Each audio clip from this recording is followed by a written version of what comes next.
Number 20 is Dwight Stone. Stone with blinding speed. And this kickoff is sponsored by Budweiser, the king of beers. If there's one area in which the Steelers have a decided advantage, it's in the kick return game. The Bengals don't do a good job of getting the kickoff deep, and as a result, they have a lot of yardage run back against them, and you're facing two of the most dangerous return people in football in Dwight Stone, number 20, and when they're punting the ball, Lewis Lips, number 83. But watch Stone. He's one of the fastest players in pro football. And if there is a little bit of a weakness, Sam White says his kickoff game is not quite as good as he would like it to be. They lost quite a bit of yardage last week in their victory, but this one is hit pretty well, and that's Woodson waiting for it at the Steeler 5. Let's see how far he can bring it. 25. 30 and taken down at the 30-yard line. A 28-yard return, and it'll be Steeler ball. And they're going to spot the ball down at about their 35-yard line. Take a look at the offensive lineup. Bubba Brister, the quarterback, Ernest Johnson, and Dwight Stone are the running backs. Outside men are Lewis Lips, Reggie Thompson, or Weegee Thompson, and Preston Gothard, a very fine tight end. And here come the Steelers. First down from their own 33. The offensive line, Wolfley, Rangster, Webster, Long, and Tunch Ilkin. All ready to go. And that's Gothard, the tight end, in motion. The pitch back is to Johnson. And he swings around to Jackson around the left side and is going to be taken out of bounds somewhere around about maybe the 25, 38-yard line. Eric Thomas got in there to make the tackle. Take a look at the defense. Defensive line, Skip McClendon at the one end, and in the middle is Tim Crumry. And Jim Snow is the other defensive end. Leon White, Carl Zander, Joe Kelly, and Reggie Williams, a very special football player. And the defensive backs, Lewis Billups, Eric Thomas, David Fulcher, and Solomon Wilcox, who had a whale of a game last week. And it'll be second down at about 5. And again, this is Jackson moving in motion, and the give is to that quick back, Stone, and he is over the 40-yard line before he is taken down. Stone on the carry, and looked like Joe Kelly, a 3-year veteran from Washington, made the tackle for spot the ball and put the yardage at about the 42, and that'll bring up a third down at about 1. There's the linebacker who just made the stop. The Steelers always want to control the football by running it, and they'll run the football between the tackles.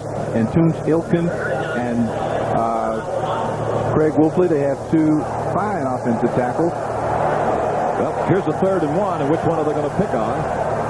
Will it be Stone or will it be Jackson? The chances are pretty good. Might be Jackson. And it is Jackson. That's first down about the 45. Ricky Dixon, number 1 pick of the Cincinnati Bengals. Ernest from Oklahoma made the tackle. Yes, Reggie. Ernest Jackson is 5'9", 225 pounds, so he's very strong. He breaks a lot of tackles. The Steelers like to feature Jackson in the running game, and you'll see a lot of the short trapping action with Jackson running the football straight ahead. They won't run him outside as much. They want to run Jackson straight at you. Number 43. All ready to go. First down, Steelers. We're just underway at Three Rivers Stadium. And the same offensive duo in the backfield. That's Stone breaking away from us in motion, number 20. And here's Brister's first pass of the day. A fake punt now comes down this near sideline. Here is Lips. Intercepted by the Cincinnati Bengals. And it'll be taken back to the 5. Hold on, they blow it dead down at the 5-yard line. Well, that's the right. Has also got a complaint. That was Lewis Billups, number 24, who picked it off right off Lewis Lips' shoulder. Well, that's the right call because contact was made with the receiver after he has caught the football. You're watching Lewis Lips, number 83. Brister with the big arm. Outstanding coverage by Billups. Now watch Billups make the play on the ball. He has as much right to the ball as does Lips, and the rules state that if in going for the football he makes contact, well, the officials should not call that pass interference. And that's an excellent call, and that's an excellent play by Billups. He's a little unhappy, isn't he, Reggie? Well, why not? He thought he had a lot of yardage he could pick up. It'll be James Brooks, number 21, and Stanley Wilson, number 32, as the setback behind Boomer Esiason. And in motion goes Eddie Brown. And to get to the back is James Brooks. We're going to see a lot of him in a lot of different positions this afternoon. And now a quick look at the offensive unit of the Bengals. Boomer Esiason at the quarterback spot. James Brooks, Stanley Wilson, the running backs. Eddie Brown, one wonderful receiver, is wide. And Tim McGee, and the tight end is Rodney Holt. between Munoz, Bruce Reimers, Bruce Kaspersky, Max Montoya, and Joe Walter, who had a great game against the Eagles last week. And there's number 7, the Boomer.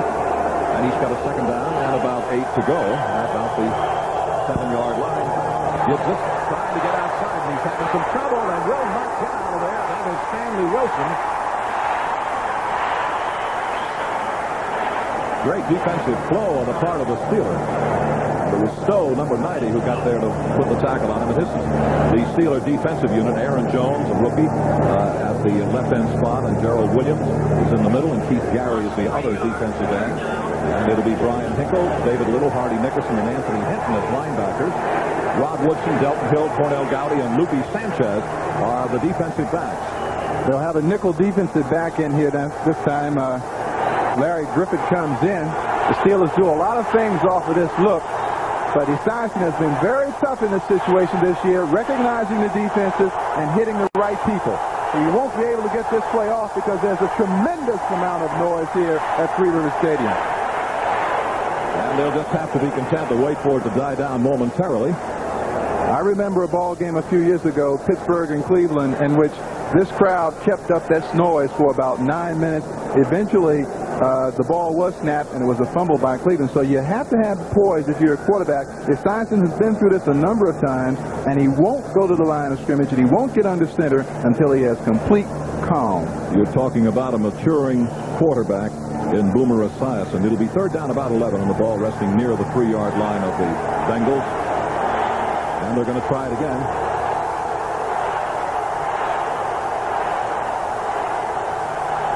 Mike Martin is wide out to the left. And the lone setback behind quarterback Esiason is Brooks. This will be third down and 11. There's motion. And the roll out by Esiason in the end zone. He's in trouble. Looks upfield, fires. It is going to be incomplete. This is going to be a safety. Whenever you have a penalty in the end zone, you will be called for a safety. I'm sure that's what it's going to be. At least it should be. Watch Esiason now. You see number 97, Aaron Jones, go down. He was clipped from behind. It should be a safety.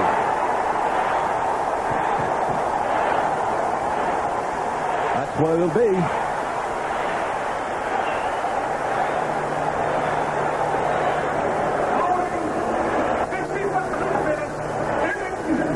Well, good call, fellas.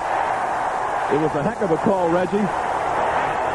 The referee microphone kind of breaking up a little bit. That's Tom Dooley and Bob Boyle since the umpire headlines. Here it is again. You can see Aaron Jones on the right of the screen go down. And that is the infraction.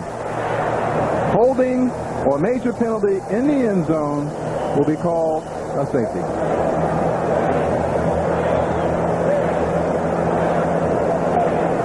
Well, we've got a 2-0 ball game, kind of an awkward start to the Bengals and the Steelers this afternoon in Three River Stadium, and we'll be right back.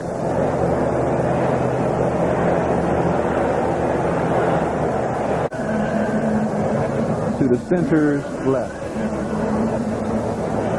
Well, it is a 2-0 contest, and here's that replay and how it happened, Reggie. Watch number 65, Max Montoya on number 97. He has his hands in his back, but now watch him.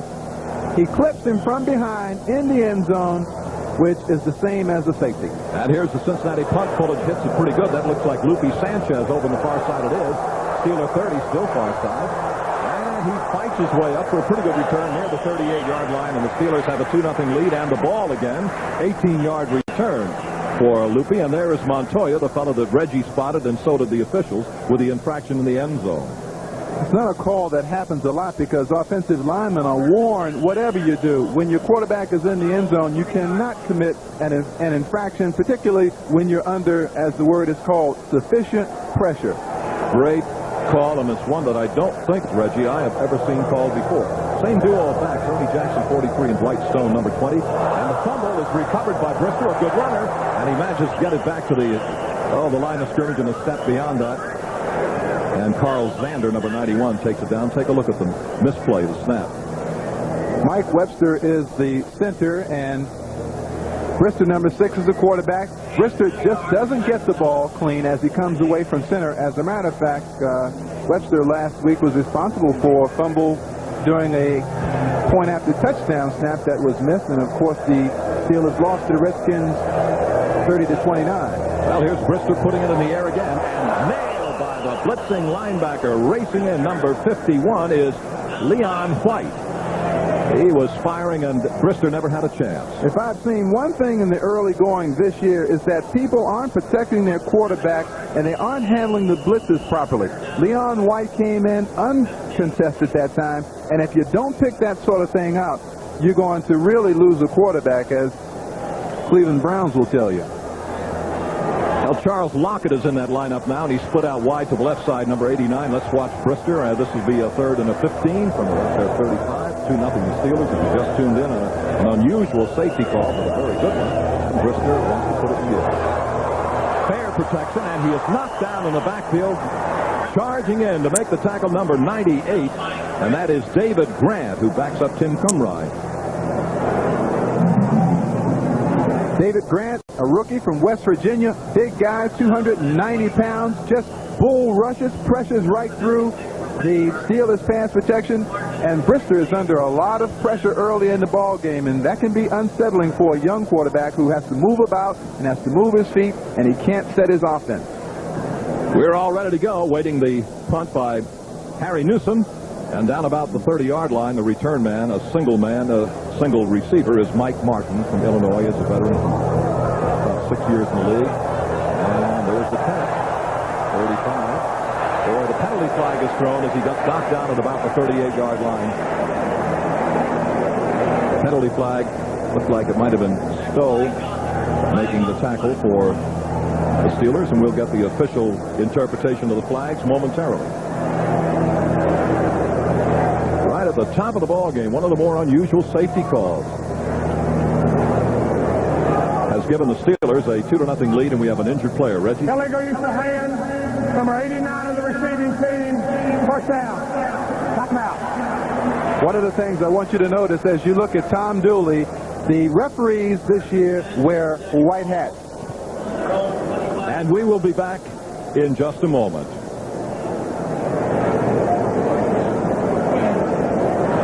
It's Martin, isn't it? This is Ira Hillary, a backup wide receiver. Watch him now. Number 33, Merle Hodge, will be attempting to make the tackle, and you'll see Hillary, number 89, push him from behind. There's the penalty, and on the play, number 88, Mike Martin, is injured. But he is running to the sideline, as you can see there. He's okay. And there is Ira Hillary, who committed the infraction. The officials had the laundry out early, Chuck. Well, Esiason gets his second shot in better field position. The Bengals started the first time down on their 5-yard line and won up with an unusual safety. Here they come from the 25. And looking at the offensive set.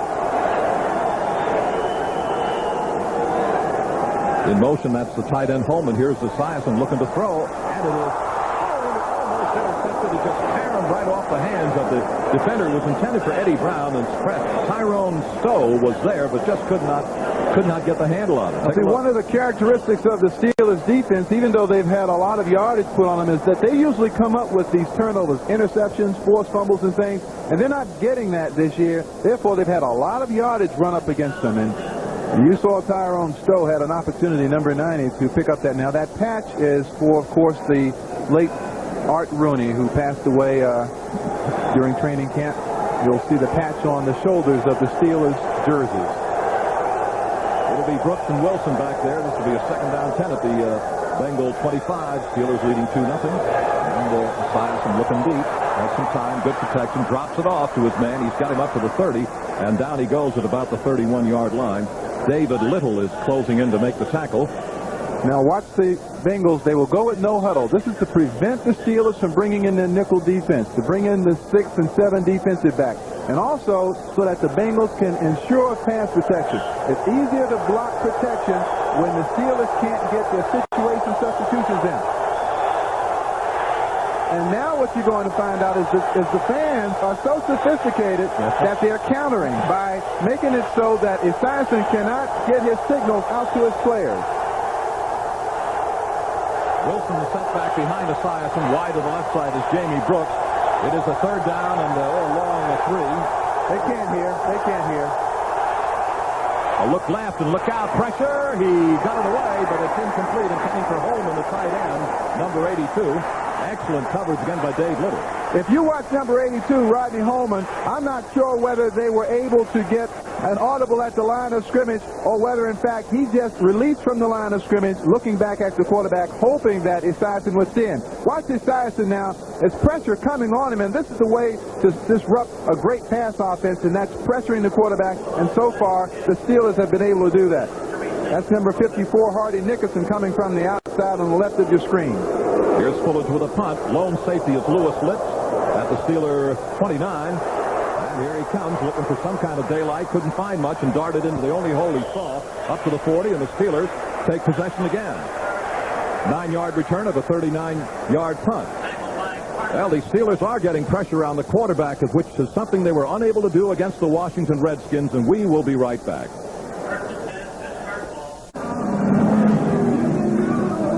The 10-minute ticker, we have some early scores. Houston 3-0 over the Jets in the first, and it's Kansas City 3-0 over the Broncos in the first. No score yet in the first quarter. Buffalo at New England. Green Bay and Miami. The Dolphins 10-0 over the Packers in the first, and Redskins 7-0 over the Eagles, and no score Minnesota Chicago. Steeler ball first down at their own 40. And let's see what Bubby Brister can do. He sends a Stone in motion. The pitch back to the big running back Jackson. Tries to hurdle over, and they did get a couple of yards. Pretty good, solid defensive flow on the part of the Bengals at that time. Some other scores, no score. New Orleans, Detroit in the first quarter. Phoenix and Tampa Bay. It's Phoenix 3-0 over the Tampa Bay Buccaneers. The way to defend an outstanding pass offense such as the Cincinnati Bengals is to run the football effectively when your own offense has the ball. And I'm sure the Steelers are looking to do that today because the Bengals are to be tested in their linebacking core. They're fast linebackers, they're light linebackers, and I think the Steelers are going to want to see if they can meet the run at the point of attack. It'll be 2nd and 6 to 44. That's Stone in motion away from us. Here's Brister back to throw. Bubby looks, pretty good protection, drills it to Lips at about the 48. I think he's a bit shy, Reggie, of first down yardage. Good velocity on the pass by Brister. You'll get a look now at the strong arm that Brister has, number 6. Now watch him fire the ball out to the right side. And, of course, this man, number 83, a former AFC Pro Bowler, is healthy for the first time in 2 years, and he means a great deal to this Pittsburgh Steelers offense. Lewis Litz. I'll tell you another thing. You'll not find him miss a first down yardage marker, Eddie. Very often. A fumble and a pile up in the middle. Brister just kept and dove forward, apparently on the keeper. And it should be a first down, and will be. Whenever you get that kind of yardage you need for first down, why follow a Hall of Famer, and that's what Brister did. Followed number 52, Mike Wester, in his 15th year for the Pittsburgh Steelers. The only remaining member of the Steelers' 4 Super Bowl years, number 52, one of the all-time great centers. So they really moved the Bengal defensive line out of there. That was a great surge on the part of the Steelers. First down at their own 48. Jackson trying to get wide, and you saw racing over there as hard as he could, number 33, and that's Dutch Fulcher trailing the play, and he helped make the tackle. And they're going to spot it right around the Bengals 45. When you look at Ernest Jackson, David Fulcher, number 33 of the Bengals, is an interesting story. He is 6'3", 242 pounds, and folks, he is a safety. He is one load to deal with. And he is an asset for the Bengals in their running game because there aren't a lot of safeties in this game that can play right up on the line of scrimmage and play like a linebacker and yet cover the defensive secondary as well as he does. He had 12 tackles against the Eagles. And here comes 2nd and 7 at the 45. In motion is Warren Williams.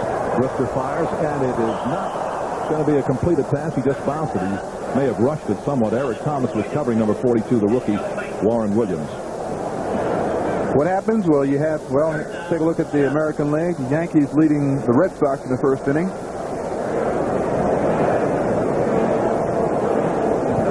When you have the number 1 quarterback in the league, which is Esiason, and the number 4 quarterback in the league, it's Brister, you expect a lot of points. So far, what have we had? Pretty good defensive battle. 2 of them, that's right. Hodge is in the backfield. And they've got 2 or 3 wide receivers. That's Carter, who just moved in and moved back. And here's Brister on 3rd and 7. A lot of time. Drills incomplete.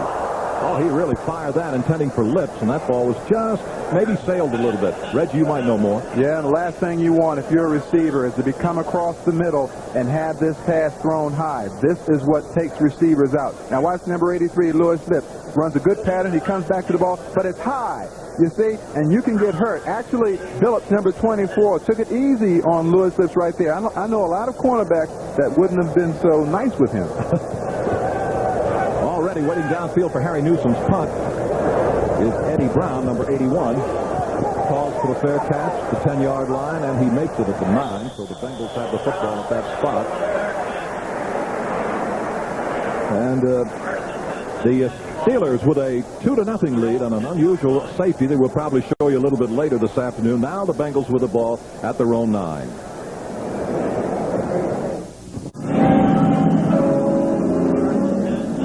And the Bengals with the ball down at their own 9. The Bengals had it the first time on their own 5, then they had it to their 25, and they have not been able to do a thing against a very aggressive and successful Steeler defense so far.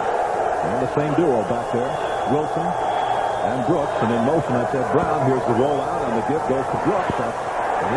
Steeler defense doing an outstanding job. Larry Griffin among the leaders of the Steeler tacklers. The Steelers ranked 28th in the National Football League in pass defense. Doug Williams last week threw for 430 yards against them. Steve Pelluer of the Cowboys threw for over 300 against them. So one of the reasons that they have had so much trouble is they have lacked pressure on the quarterback. Keith Willis, their best defensive end, is out for the year. Mike Merriweather, a Pro Bowl linebacker, is holding out, and they haven't gotten pressure. So the pressure you see here today on Esiason is the best they've been able to come up with in the 1988 season. It'll be a second down, about 9.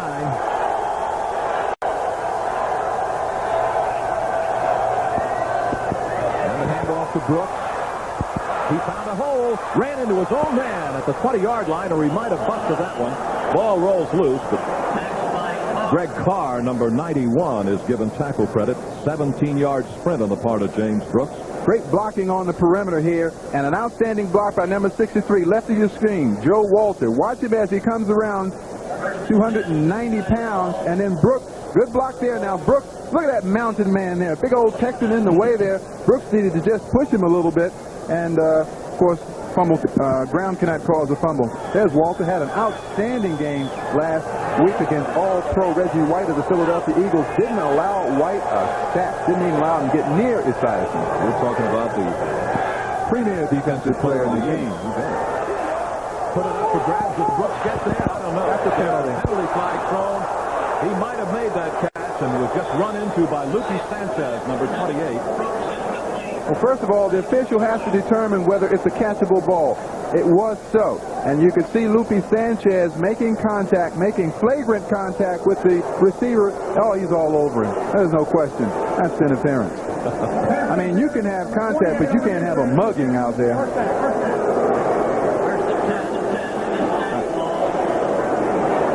I'm not biased in any way, Chuck. I want you to understand that. I like defensive backs. Some of my best friends are defensive backs. Yeah, and if you want to believe that, I got a bridge I can tell you. It'll be first down at the 43. Same offensive unit operating. It's Brooks and his running mate, Stan Wilson. This is Wilson.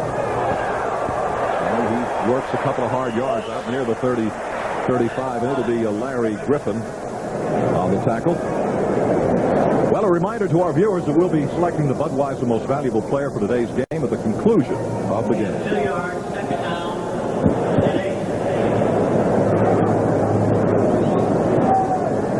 As you watch Boomer Esiason, number 7, who has always been considered one of the top athletes at the position and has been somewhat inconsistent, is showing now that maybe in 1988 he's ready to step to the top of the class. That's Brooks in motion out of the backfield. The left-hander looking. He's got his man, and that's McGee at the 40. Then is knocked out of bounds near the 45. Hardy Nickerson. The strength of the Bengals offense as you watch the 10-minute ticker. I'll come back with my comment in a minute. Well, the scores haven't changed a whole lot. It's Houston 3-0 in the first over the Jets. 3-0 Kansas City over the Broncos in the first. No score New England and the Bills. Miami 17-0 over Green Bay. It looks like Marino and his gang are suddenly coming to life. The Skins 14-0 over the Eagles, 7-0 Minnesota, and it's 7-0 the Lions over New Orleans and 10-0 Phoenix. First down and 10. That's Brooks in motion. Here goes to number 21, Brooks. And the gain is out about to the 47-yard line of the Steelers. Let's take a look at the Bengals as they begin to unfold. James Brooks, number 21, running right inside of Munoz and Reimers on the left side of the offense. Bengals have an outstanding offensive line, and it is massive. The deep man in the backfield is Eddie Brown, and that's Brown peeling off in motion. And that's the big man, Wilson again. Boy, well, a defensive unit that had its problems in Washington for the Steelers seemed to be fired up this afternoon against the Bengals. Larry Griffin led them that way. They spot the ball about midfield. Well, the difference when you play a Washington, you're talking about an AFC team playing an NFC team, and they aren't as familiar with each other as these two teams are here today. This is an AFC Central contest. There's a lot of rivalry here, and these teams know how important a game within the division is. Well, McGee and Brown come out wide to the left side. And you notice the Bengals did not get into any kind of a huddle. They just came right up to the line of scrimmage and will go to work. Third down at about 5. Whoa, contact, penalty flag. The Bengals are 0-2 in third down conversions so far. And let's hear what the referee has to say. That was Tyrone Stowe, 2-year veteran out of Rutgers. He was a free agent signed last year by the Steelers. This is the area defensively where Pittsburgh has been having so much trouble. You watch Chuck Noll, who certainly isn't happy with that. They had the Bengals where they wanted them, third and passing situation, right, and you give up a first down with a penalty. And that's one of those mistakes that is correctable. It's concentration that sometimes leads to that, or lack of it. First down at the Steeler 44 with the Steelers leading 2-0. Esiason's play action fake, looking for a target, and it's going to be incomplete. A little mix-up on the pattern, and was almost picked off by Delton Hall. Let's take a look at Delton Hall, number 35. The Bengals really want to go at him. You can see he's wearing a cast on his right wrist. He's not feeling too good right now. I didn't see anything. And Hall, it's very difficult to play defensive back with one hand. Now you see if Hall is going for the ball. Oh, he might have jarred that wrist and that hand. Well, and he can't break his fall the way he would like to because he only has one hand to do that. But when you're trying to defend passes and you've got only one hand, a defensive back needs to use both hands for leverage and breaking up passes. And teams have been throwing at Hall with a lot of success in the early 1988 season. Well, that also was an obvious mix-up between Esiason and his intended receiver. He wasn't where he intended him to be, and he threw the ball 10 or 15 yards beyond it.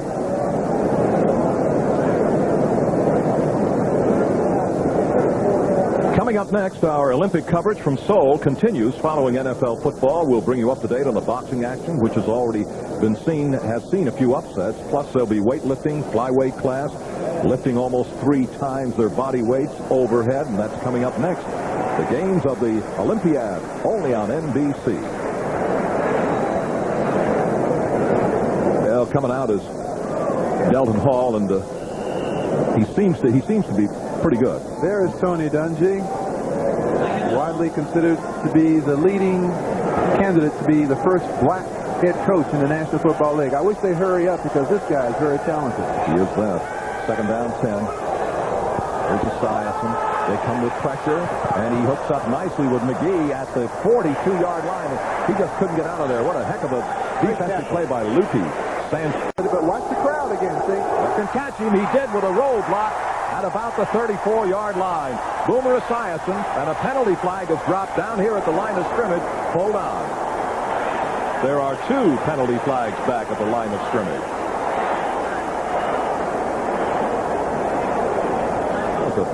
Nifty-looking interception on the part of Woodson. The gentleman in the white hat is Tom Dooley.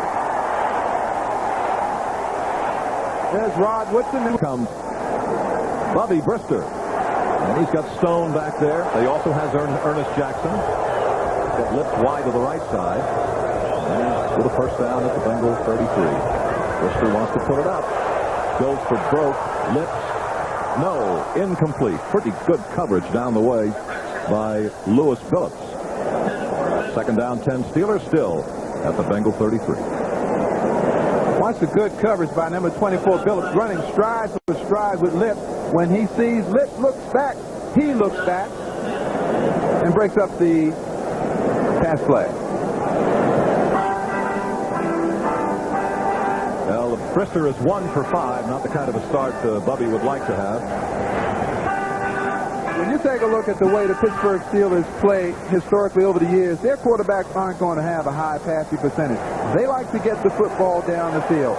Bradshaw and all the rest. Anybody who's ever played here under Knoll, they want to throw the ball vertically, and you're not going to have a lot of it. That number 43 is Ernest Jackson, and the slant to the left side didn't pick up a lot of ground before the Bengals just jammed up the hole. Kumrai, the nose tackle, nose guard. Pittsburgh, the Steelers are 2 of 4 in third down attempts, and here comes one. Rodney Carter and Merrill Hodge come into the backfield for the Steelers right now. At the 31. So it's third down and 8. Charlie Lockett, another new number, 89, is out there. And this is kind of a spread. Let's see what Brister and the Steelers can do. Looking for a target. Incomplete. And he's intending for Ouija Thompson, who was trying to get free of his defender down around the 5-yard line and just could not do it. Gary Anderson. Eric Thomas on the coverage. Here comes Anderson. This is one of the finest kickers in football. Almost an automatic from this distance. Well, it's spotted at the 39. That's a 49-yard boot. Newsom the holder, waiting for the snap. Okay, spot's okay. The kick is on the way, and we'll know in a moment. No.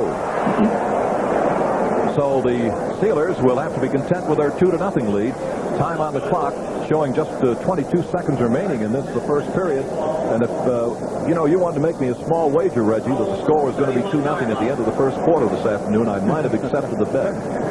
Well, I'm surprised as is Gary Anderson that he missed that kick very badly. He usually is very good from that distance. This is one of the, not only in the game today, but of all time, his numbers are very gaudy in terms of where he ranks with the best who have ever played this game. So the Bengals have the ball with 22 seconds left at their own 30. That's Eddie Brown in motion, and the give. If the tackle of James Brooks is made by Tyrone Stowe, seems like I've been calling his name frequently, and also David Little, number 50. And that might be the end of the period. The gain is out near the 35-yard line. I'll make it 34. That's about it.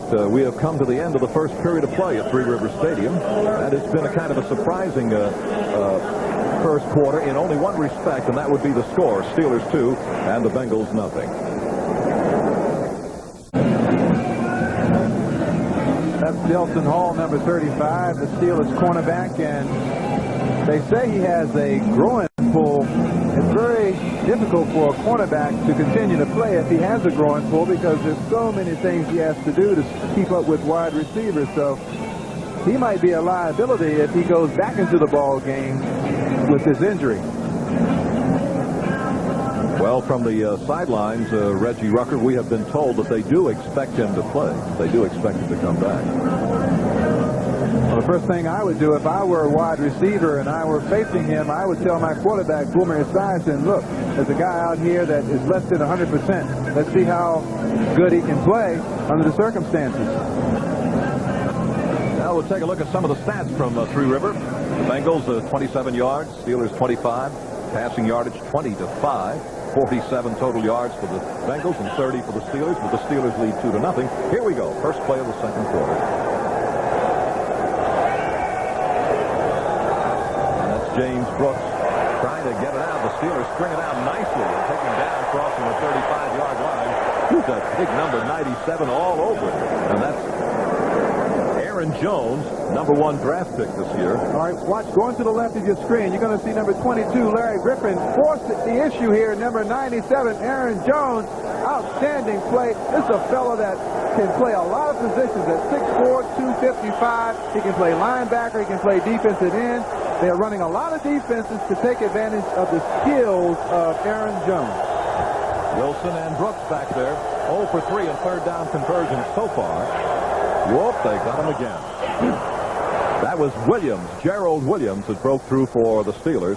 Well, the one thing we can hear now is the cadence call of Boomer Esiason, who is probably using his experience to pull the Steelers outside. And Coach Rucker, he's there.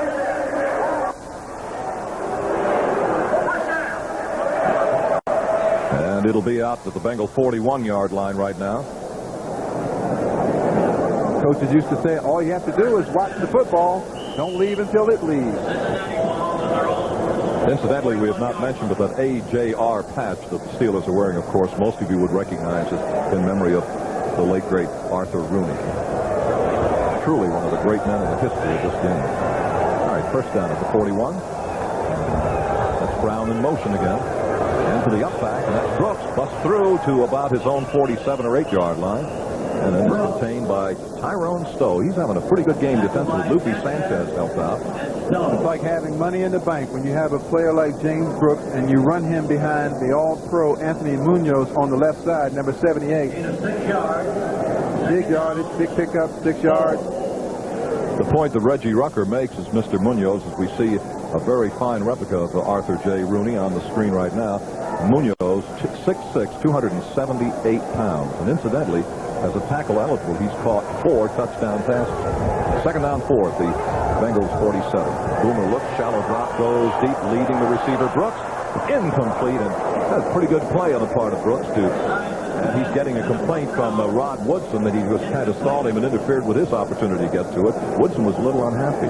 Well, he isn't going to outrun number 26, and that's basically all that pattern is an attempt to outrun the cornerback. Watch now, Brown, number 81, used his body very wisely to keep the faster Woodson away from the interception. That was a good play by Eddie Brown. Now third down and 4 at the 47.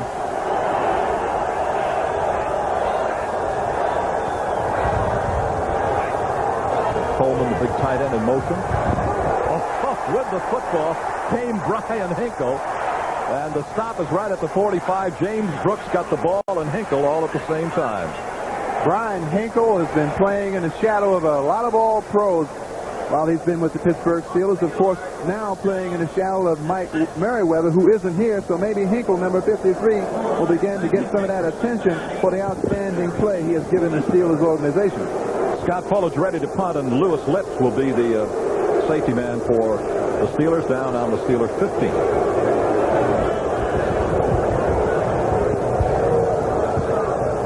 Kind of a driving punt that didn't get too high in the air. Gets by Lips, looks around now, decides I better try to make the best of what's a nasty situation. And it's getting a little nastier as he is taken down at the 11. And the Steelers will have the football at that spot, a 44-yard punt. We've got a lot of time remaining in the first half, over 13 minutes, but it's still the score you see on the screen. Steelers 2, Bengals nothing.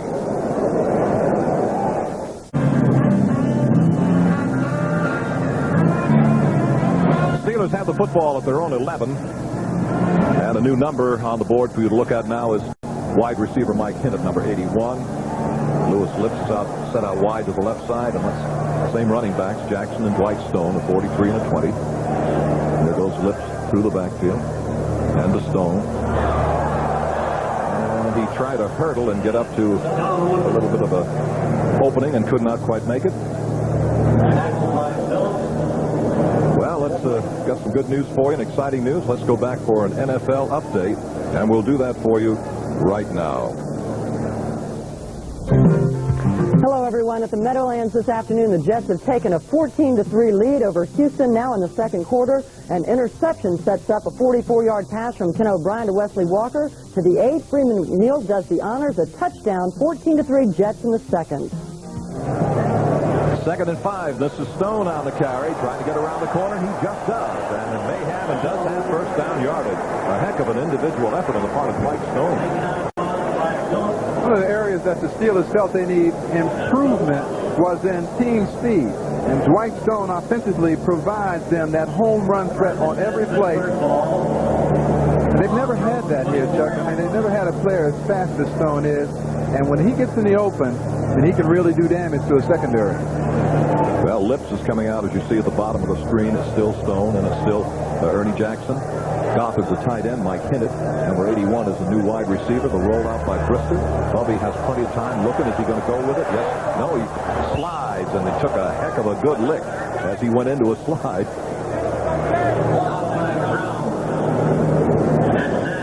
Sander, I think, made the hit. Yes, excuse me, Reggie. I don't think Brister wanted to run that football. He wanted to throw the football, but he's a right-hander, and he was running to his left, and he could not get his arm back in time to throw the football. So Lewis Lips, who was running down the left side open, didn't receive the football, and of course Brister had to run with it. Ouija Thompson splits off on the left side, and it's 2nd and 9 now at the Steeler 29.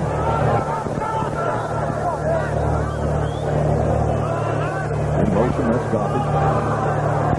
And this is Stone. And he's out about to the 33, and not too much of a hole to get through. Dutch Fulcher made this, I think I said 12 tackles last week. Again, makes another one here. Dwight Stone at 6 feet, 188 pounds. In his second year from Middle Tennessee State. In a 40-yard dash, they say he is every bit as fast as Rod Woodson. All right, let's watch Crumrye, number 69. Dealing with a double-team block. Webster does a pretty effective job of stealing Crumrye. Crumrye, number 69, is the only defensive lineman to lead his team in tackles last year. It's 3rd and 1 at about the 33 for the Steelers.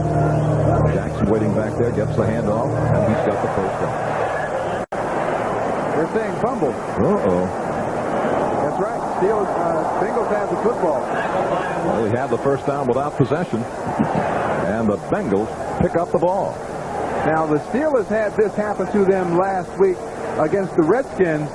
Ernest Jackson had a fumble which caused them either 7 points or 3 points. You'll see it again right in the middle of your screen. You see the good blocking. It's only necessary to pick up enough room for first down. That's Jackson fumbling again. Check that. That's number 43, Ernest Jackson, fumbling the ball again here. Well, the Bengals have the football at the Steeler 37. And a great opportunity for Esiason and his teammates who have been just shut out so far. Brown in motion. And the give goes to number 32, Stanley Wilson, on a straight slant, and he powers a couple of yards. Looks like Ben Thomas was around the ball, number 69 for the Steelers. Stanley Wilson has been a big asset for the Cincinnati Bengals. He was a guy a couple of years ago who was suspended for a year because of involvement with drugs. Sam White says when Stanley Wilson is in the ball game, our offense is so much more effective because he gives us that speed out of the backfield that Larry Kennebrew, who played that position last year, didn't give them. He's a good blocker. He catches the football well. He's an excellent complement to James Brooks. 2nd down, 6 at the 33. And this is James Brooks trying to get around the corner, and he's done it. To the 25 and inside and goes out of bounds. Run out of bounds by Woodson.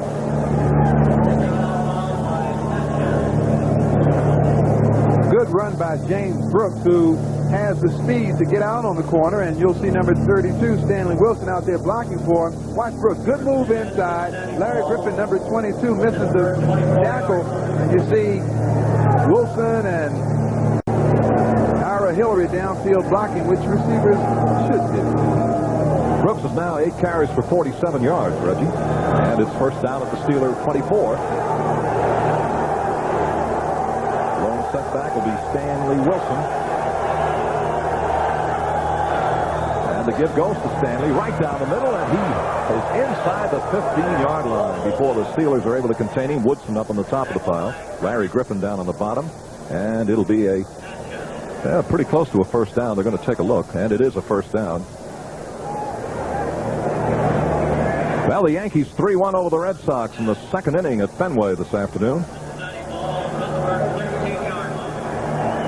There's Sam White, very happy right now with the way his team is running the football. They've done away with a lot of the gadgetry and the gimmicks that they've used in past years. They're being very basic this year. They're letting their talent do the work. The give goes to nobody on play action fake, and he's hit Wilson, and Stan is going to go down the near sideline. Is a touchdown? Yes, sir, it is a touchdown.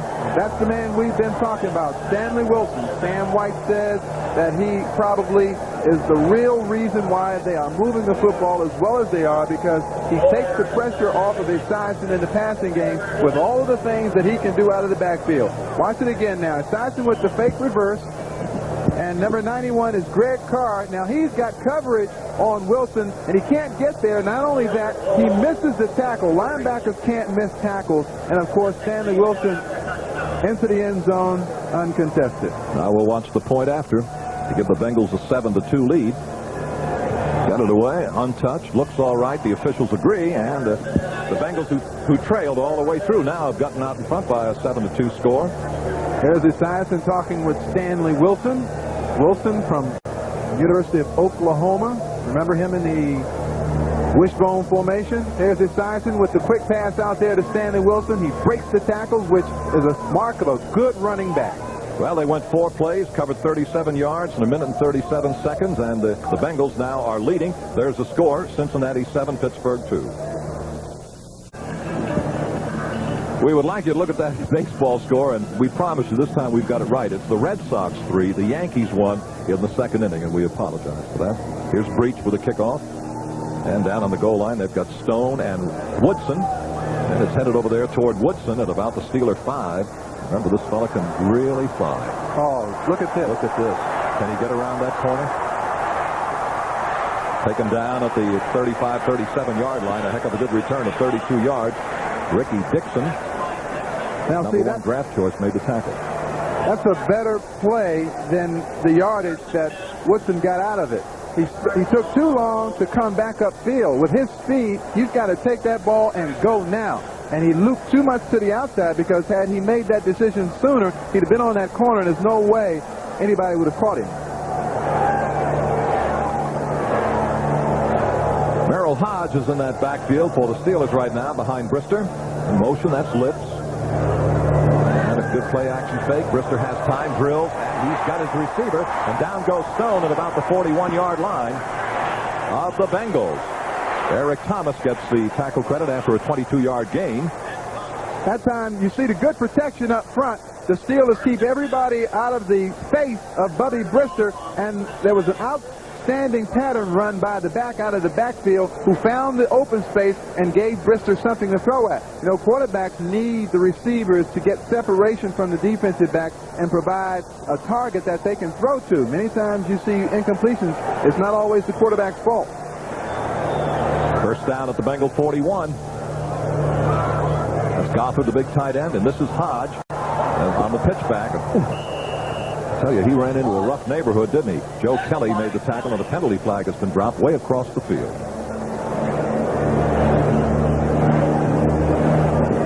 In the ball game now, Merrill Hodge, number 33. That's Joe Kelly, number 58. Looks like a shot to the head. I'm not sure. I'll wait to see what they call. First-round draft choice a couple of years ago. Illegal motion, number 62 out there. The penalty is declined. Second down. Penalty on Tunch Ilkin, number 62 of the Steelers.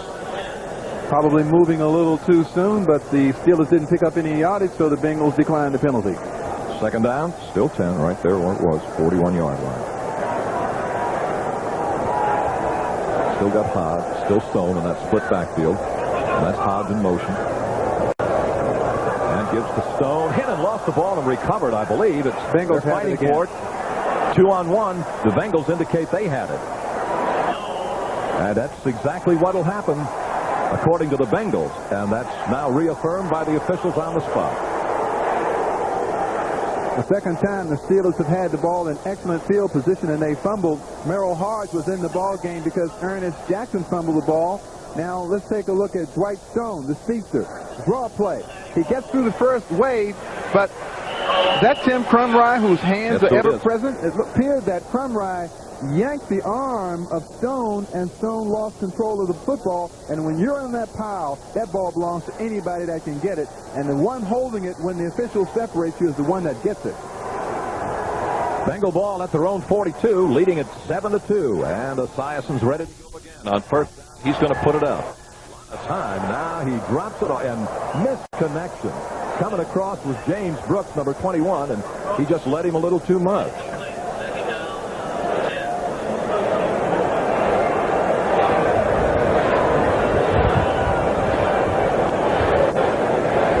Take a look at the 10-minute ticker right now, and look at the Jets over Houston, 14-3 in the first, 3-3 Denver and Kansas City in the second, 3-0 the Bills over the Patriots in the second. It's Miami 24-7 over the Packers in the second, 17-0 the Skins over the Eagles in the second, 14-7, and it's 7-0 Detroit over New Orleans and 13-0 Phoenix over Tampa Bay. And here comes the 2nd and 10. And to give to Brooks, and he was just stood up at the line and never could find any daylight. 97 Jones got there. The Steelers have one outstanding player in number 97, rookie Aaron Jones. He is all over the field. What a talented young fella Jones is. He'll be a linebacker. He'll be a defensive end. Right now he's up on the line. And Cincinnati is 0 for 4, Reggie, in third down conversions. And that's one area that the Steelers have been very weak in. They were 60% in third down situations, which is too high to play defense in the National Football League.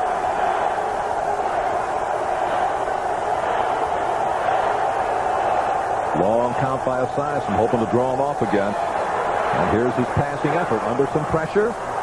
He's got his receiver, number 82. That's Rodney Holman.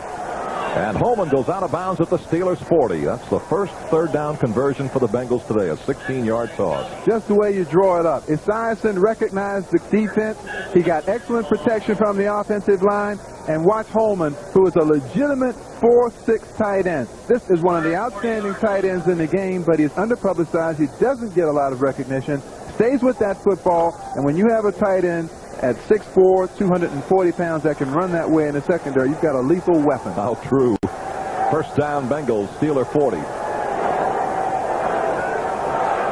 And the Bengals show us a different kind of an offensive set, not a bit. They run Hillary. Uh-oh, a lot of trouble.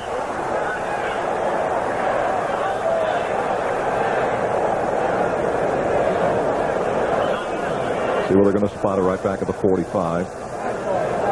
You know, both teams are having trouble handling the football. At times, you know, the officials are charged with the responsibility of rubbing down the footballs before each game.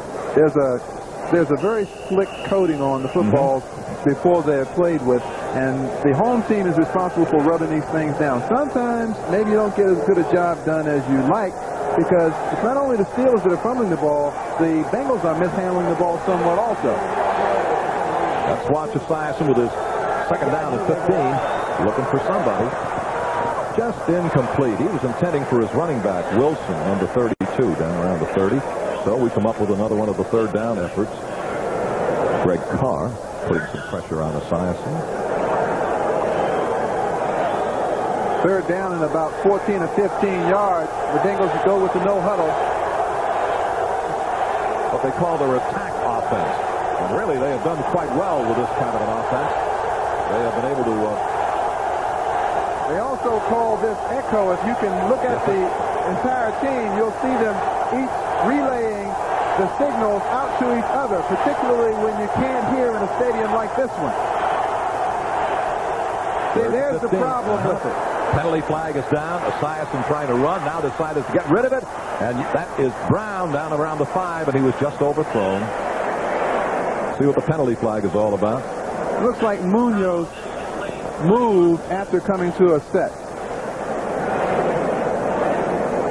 While we look to see it, the echo effect that Reggie's talking about, the outside man passes to the man on his left shoulder.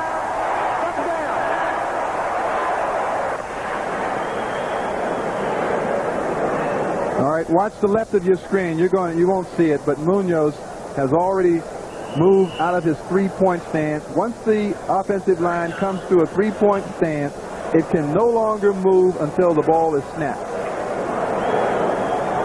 Darren Jordan rushes in there for the Steelers. Hardy Nickerson. Here comes a third down and 20. And the Steelers had their nickel defense in the ball game. I'd be very careful if I were Esiason about putting this ball up, because this is the defense that the Steelers want to play. And and Esiason's in trouble under great pressure and is dropped back at his own 37-yard line. Hardy Nickerson, number 54, who just came in, was the man responsible.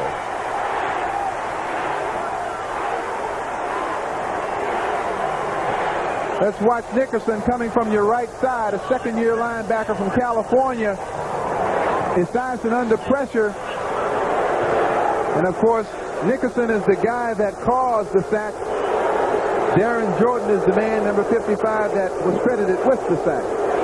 And we're waiting for Scott Fullage's punt, and Lips is also waiting down at the Steelers 25. He got it off under some pressure. Lips is trying to get to it. That's 30. And he is going to be out of bounds without the football somewhere in the vicinity of the 37-yard line of the Steelers. A 37-yard punt. Well, it's the visiting Cincinnati Bengals leading by a count of 7-2, and we're going to get back to more action on the field in just a moment. Ernest Jackson in somewhat of a controversy this past week. He blamed Bubby Brister for the fumble in the Philadelphia game. Brister said, well, I thought it was Jackson, but if he wants to blame me, I'll take the blame. Well, it can be no doubt in the last series, Jackson fumbled that football, and now he has a seat on the bench next to Noel, and Merrill Hodge, number 33, has replaced him. We have a new number to look at, too, 89. Lockett is out as a wide receiver to the left side, and that's the big tight end golfer moving, and here's Brister. Now he's going to run, and he's got plenty of room. 40. 5, out of bounds. Very smart decision. And, he piled into the bench. He seems to be all right. I don't know about the other person down on the bench. That's what they find very exciting about Bubby Brister. He has the ability to run out of danger. Now, what you would like, now watch it here. Now, see, receivers don't want to see a quarterback do this. Now, once you buy time, now throw the football. Find somebody to throw the football. Now, he's young and strong, and he can get away from this sort of thing. But as he plays in this league, he isn't going to have those kinds of skills forever. He's going to have to learn to buy time and then throw the football. Pretty good collision he had with Hardy Nickerson at the bench, too. But he seems none the worse for wear, and the same is true of Nickerson. First down, Steeler ball 48. And they're trailing 7-2. That's Todd. And that's Stone. Whoop. Oh, he attracted a few white jerseys led by Leon White. He's number 51. Everybody knew that the Bengals would be potent offensively in 1988. The area of this football team that they've been striving to improve has been their defense. Number 51 is Leo White, who's playing that outside linebacker position as a result of the suspension of Emmanuel King, and Leon White is doing a very good job of containing the run and playing the position. 2nd and 13 at the Steeler 45. And Brister looks for target. Bubby lets it go. Incomplete, and a heck of an effort by Charles Lockett. 2-year veteran from Cal State. He was drafted number 3 back in '87. The guys right on top of him were Eric Thomas, 22, and number 41, Solomon Wilkins. Well, it doesn't seem to be a good afternoon for the Yankees. The Red Sox lead 7-1 in the 3rd inning. The Steelers are trying a lot of different people at that split-end position. Ouija Thompson started there. Charles Lockett replaced him. And now Troy Johnson, a very, very fast man from Southern University, is out there. 3rd and 13. Buster's hand run, and he threw in the grasp of the tackle, and it is nailed downfield at the 40-yard line by Charlie Lockett. Well, the Bengals aren't going to like this. They're claiming that Brister should have been called in the grasp.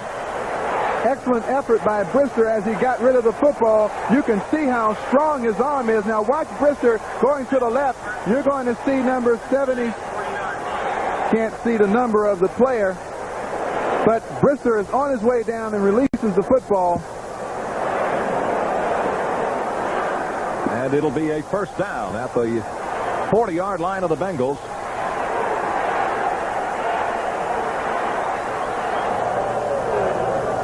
Lips again in motion.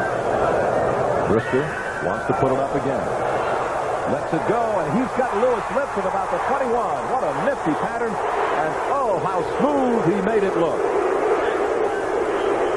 They're not booing, they're just saying Louis, because everybody is happy to see Louis Lips back in uniform, healthy.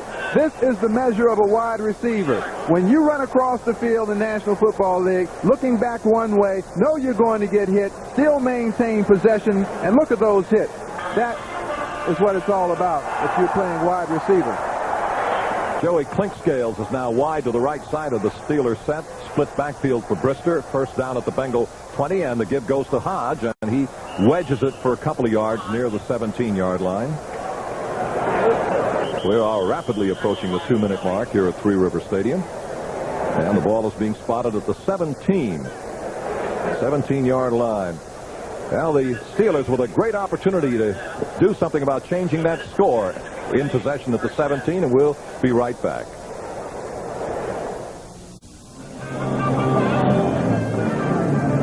That's the timeout situation. Steelers in possession at the Bengals 17-yard line. And they've got a couple of different wide receivers, 89 Charlie Lockett, 88 Joey Clinkscales. Nothing the matter with Reggie Thompson. He just is on the sideline at the moment. And Lockett and Clinkscales are wide to the right side of the set.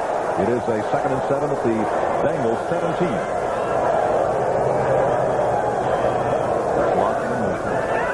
Brister looks again, drills incomplete. Trying to get Whitestone. Coverage is Solomon Wilson. You can see Brister is very angry with himself because he threw that football too hard. You don't have to throw the football that hard. When you have a back who is turning inside, you want to throw him a catchable pass. And see, he knows he guns this thing. The receiver has no chance to catch that football because he's thrown too hard. And that's what you have when you have a young player with a strong arm. The most difficult thing to get him to do is to put some touch on that pass, to throw it softly.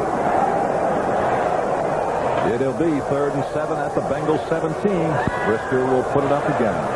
That's a better pass. Good pass, and that was number 24, Rodney Carter, inside the 10-yard line, and that's enough for a Steeler first down. I'll tell you one thing for Bubby Brister, he's a quick learner. That's a better pass. That's a pass that the halfback can handle. When you're running inside that way and you're looking for spaces to just settle down in, you want your quarterback to be looking at you all the way and give you a pass that you can catch. Hold it, whistles are sounding, and we have...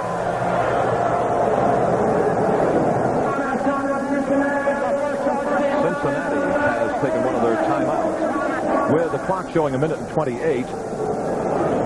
Well, this telecast is presented by authority of the National Football League, and it is intended for the private use of our audience. Any rebroadcast or other use of the telecast without the express written consent of the Pittsburgh Steelers and the National Football League is prohibited. And this is the property of the National Football League. This game is Cincinnati Bengals and Pittsburgh Steelers, and all rights are reserved.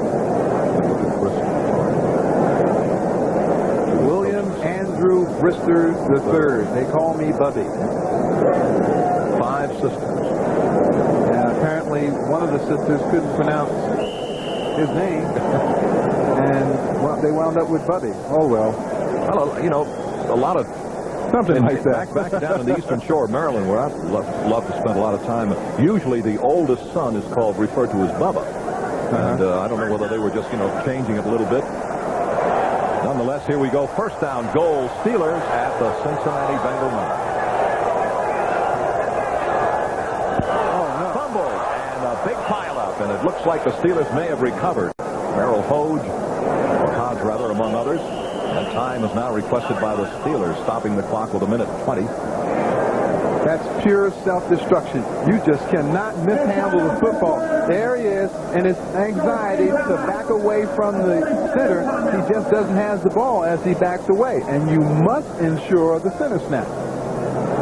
Oh, this is making Chuck Noll grow old in a hurry.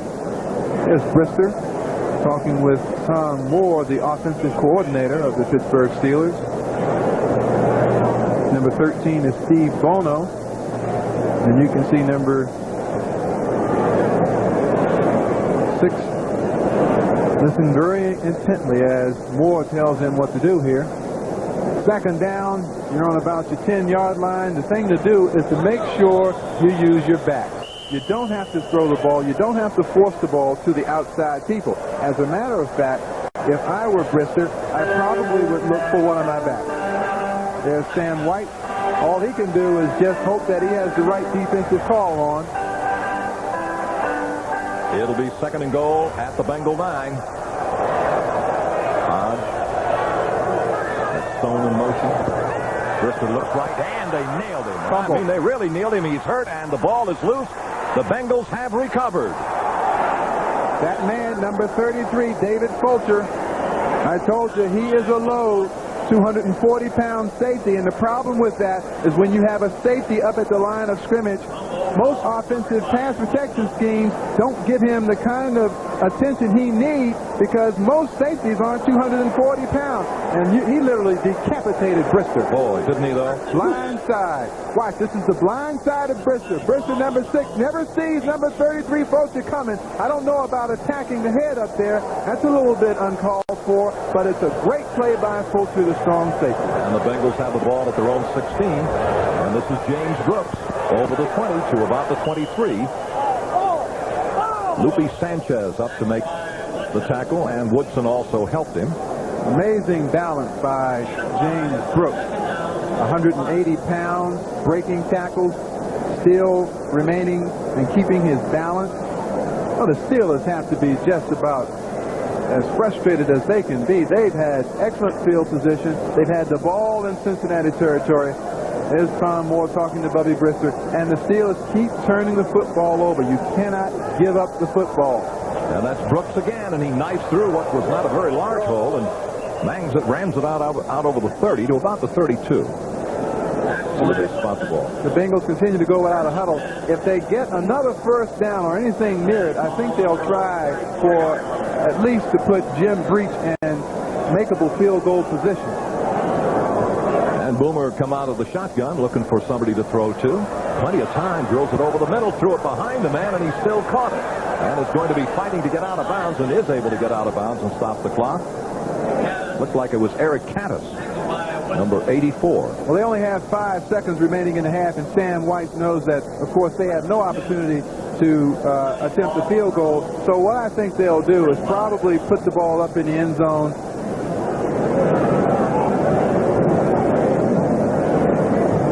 Well, it's a first down. 5 ticks of the clock remain in the first half, and it's the Bengals 7 and the Steelers 2. All right, they've got 3 wide receivers on the right here. Let's see if Esiason just lets it go. Well, he's got some time. There it is. And he did. Look how far he's thrown that football. Oh, almost. Eddie Brown made a heck of an effort. Oh, wow. He had to throw that football close to 70 yards in the air. My, what an arm. Let's take one more look at this, and the tremendous power in the throw. Watch where Esiason is when he releases the football. The line of scrimmage was about the 47-yard line. Well, I thought, there it is. Here it is. All right. Now, he's released this ball somewhere around the 35-yard line, deep into the end zone. And, of course, that's just a Hail Mary play. That's why they call it that. Well, that's the story of the first half at Three Rivers Stadium. And it's been kind of game 23-20. Well, this kickoff is sponsored by Budweiser, the king of beers. Anderson ready to kick. Let's see who'll come back. Stanford Jennings, number 36, to the 23-yard line, and we're ready to go in the second half with the Bengals in possession. 21 yards on the return. See, they spotted at the 23.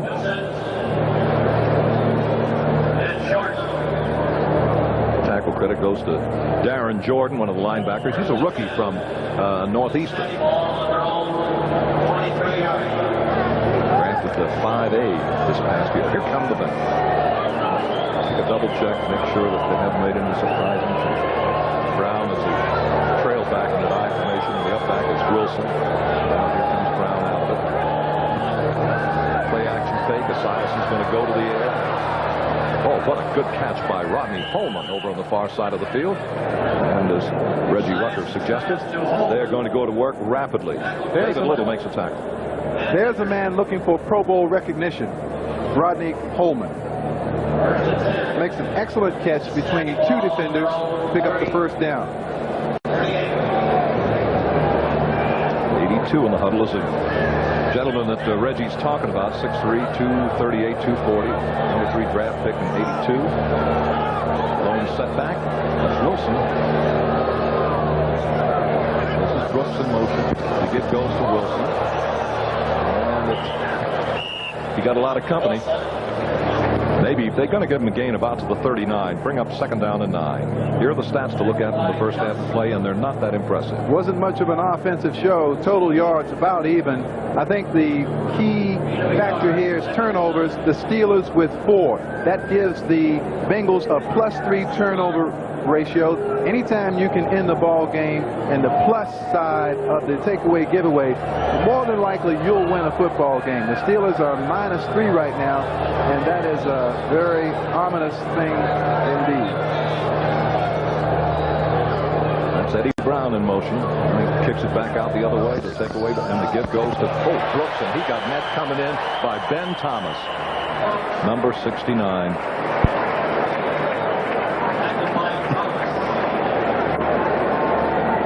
You're going to see the Steelers taking control at the line of scrimmage. Watch the penetration. Watch the black shirts get into the backfield. You can see Ben Thomas, number 69, clean from his block. Makes a good tackle to stop Brooks. At the 37, it's 3rd down and 11. Esiason, they're moving around, audibilizing.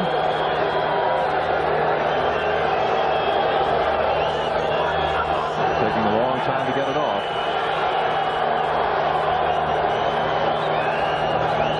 He just does. Down the middle, incomplete, and his intended receiver was Jim Brooks. He was there, but the pass overthrown.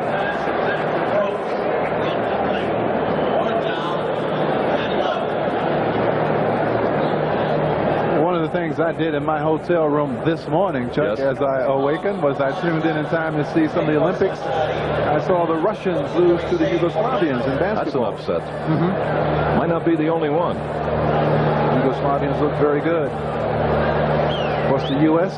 team last night beat the Spanish team by 44 points. David Robinson had an excellent game. And still a long way to go.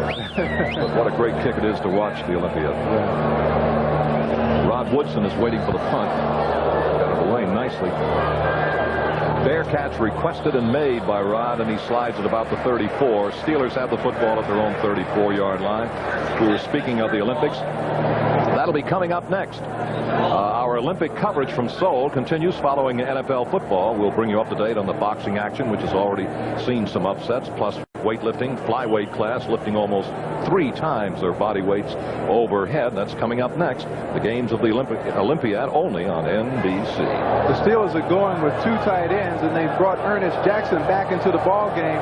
They intend to get real physical with the Bengals right now. Play action fake. Brister looking for a target over the middle, and it's taken down on the 40-yard line. Ernest Jackson on the receiving end, and the tackle credit goes to Joe Kelly, 58. Spotted to the 41.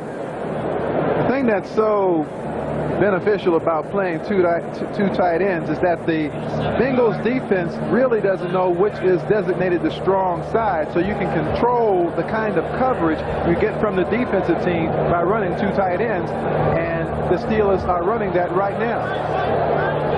Reggie Thompson is wide to the left side of the Steelers set on 2nd and 3 from their own 41. Jackson out of there in motion. The pitch to Dwight Stone.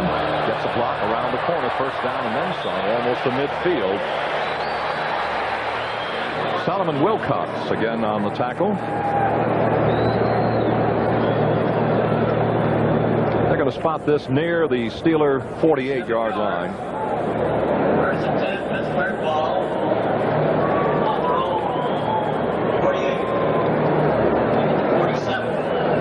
Steelers will come back now with 2 wide receivers, and they bring them both to the same side. That's Clinkscale and also Ouija Thompson. 1st and 10 at the 48.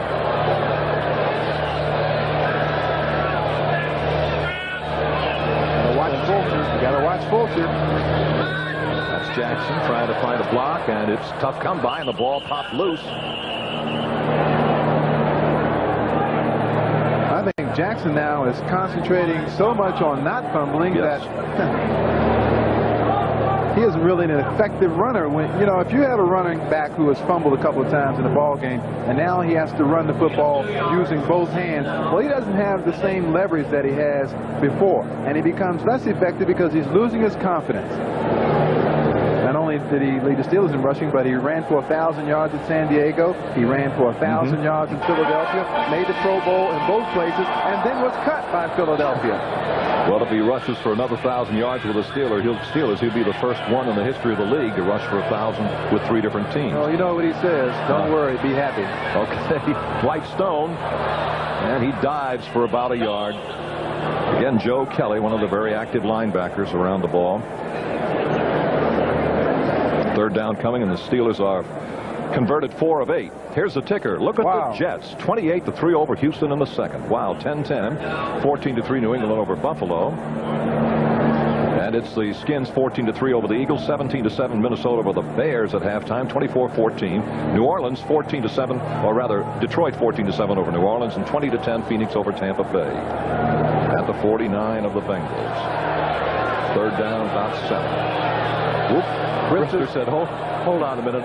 Rodney, I don't want you to go over there. He's going to wind up taking a timeout if he doesn't hurry. Brister, deep drop. Lets it go, and coming back for the ball, making a heck of a grab his lips. And they're going to spot him at the 39-yard line of the Bengals. Now that's something you just can't teach a receiver. He either has the gift to make catches like that or he doesn't.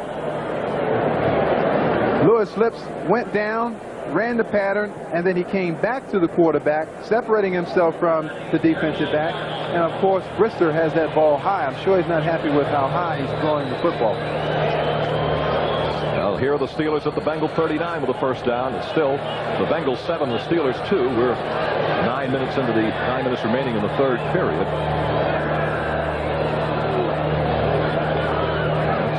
The big tight end, the gifted Whitestone, and the quick hitter is through there for a couple of tough yards, about the 33 of the Bengals. Kumrai makes the tackle. That's that trademark Pittsburgh Steelers running game. Get that ball upside, inside. Watch number 79, Ringster with the trap. Number 20 is Dwight Stone. Great speed, good yardage. Second down, about 4.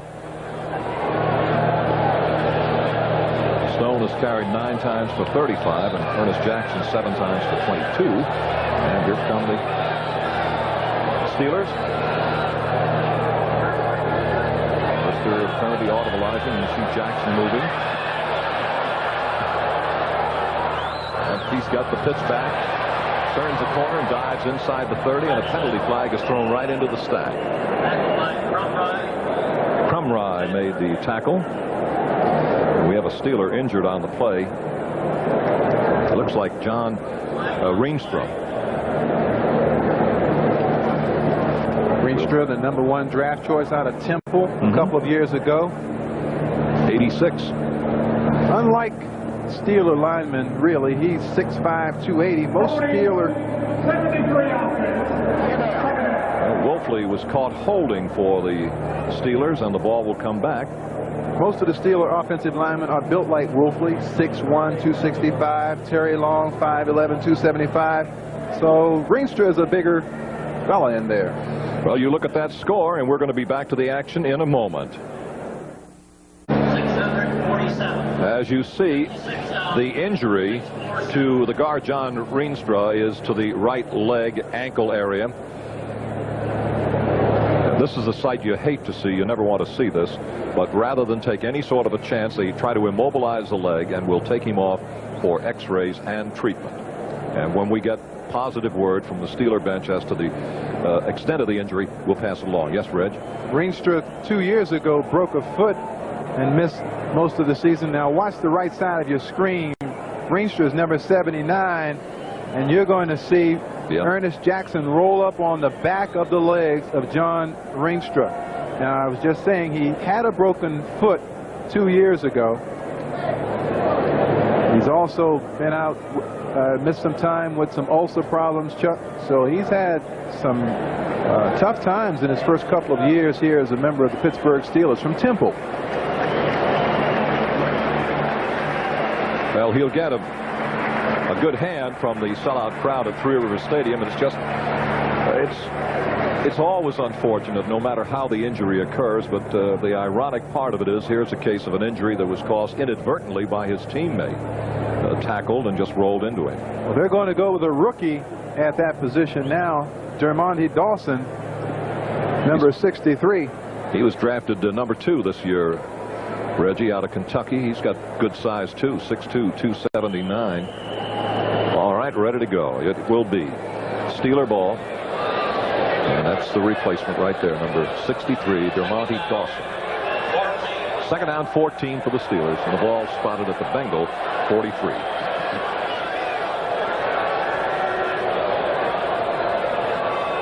Gothard in and then back out. Quick release to Gothard. Oh, what a tough catch, and he lost the ball. And it down that far sideline, number 41, and that's Wilcox. And he has run out of bounds deep downfield, but what are they going to do? They say no catch? I don't think they can call no catch because the definition of a catch is possession of the ball and having both feet planted on the ground. And that was a completed pass. I think what they're going to call is the ground cannot cause a fumble. Watch Brister now fire this ball in there. Great velocity moving backwards. That shows you the arm strength. Now you see. Okay, that's if we could slow that down a little bit, maybe we might be able to see that. Incomplete pass. They're going to call that an incomplete pass. That's what it is. We'll know. We're wondering whether or not they're reviewing it upstairs, but you can take a look at it. I would say that they are. Watch it here. Now he has that. Now he's got to get 1 foot down. He has to have 2 feet down. No, that is an incomplete pass because he did not have 2 feet on the ground. Here are the officials who are looking at the replay, and I'm sure that their decision will agree with Reggie Rucker. And it has. Well, I'm sure the Steelers are very, very happy about that. Third down, still 14 at the 43. Hodge is alone back in there behind that's head coach Chuck Knoll. Most of you recognize. A gourmet, a wine taster, somebody who likes to fly his own airplane or did. Brister ready to throw. Has plenty of time. And McGee makes the grab. 85, Troy Johnson, Troy Johnson, number 85, makes the grab and goes out of bounds. And it'll be first down, and the ball will be spotted at the 10. Ricky Dixon. Brister had plenty of time and made a great throw to Troy Johnson. Troy Johnson, a veteran of 2 NFL seasons with the Cardinals, and he played also with the Denver Gold of the USFL. We told you how fast he was. He once ran the 40 in 4.32 seconds. Steelers felt they needed some more speed at the wide receiver position, and they're looking for someone to play opposite Louis Lips. They may have found someone. And that's the big man again, Jackson, for a couple of the tough yards. Now, what the Steelers have to be thinking about down here more than anything else is not turning the football over to the Cincinnati Bengals. They have been in this position a couple of times today, and they have literally given the ball back to the Bengals. I'm sure Brister in the huddle, and this will come with maturity and experience, is saying, whatever you do, fellas, protect the football. Second down at the 9.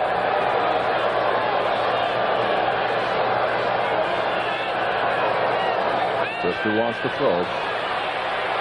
He's got Lips in the end zone. Touchdown, Steelers.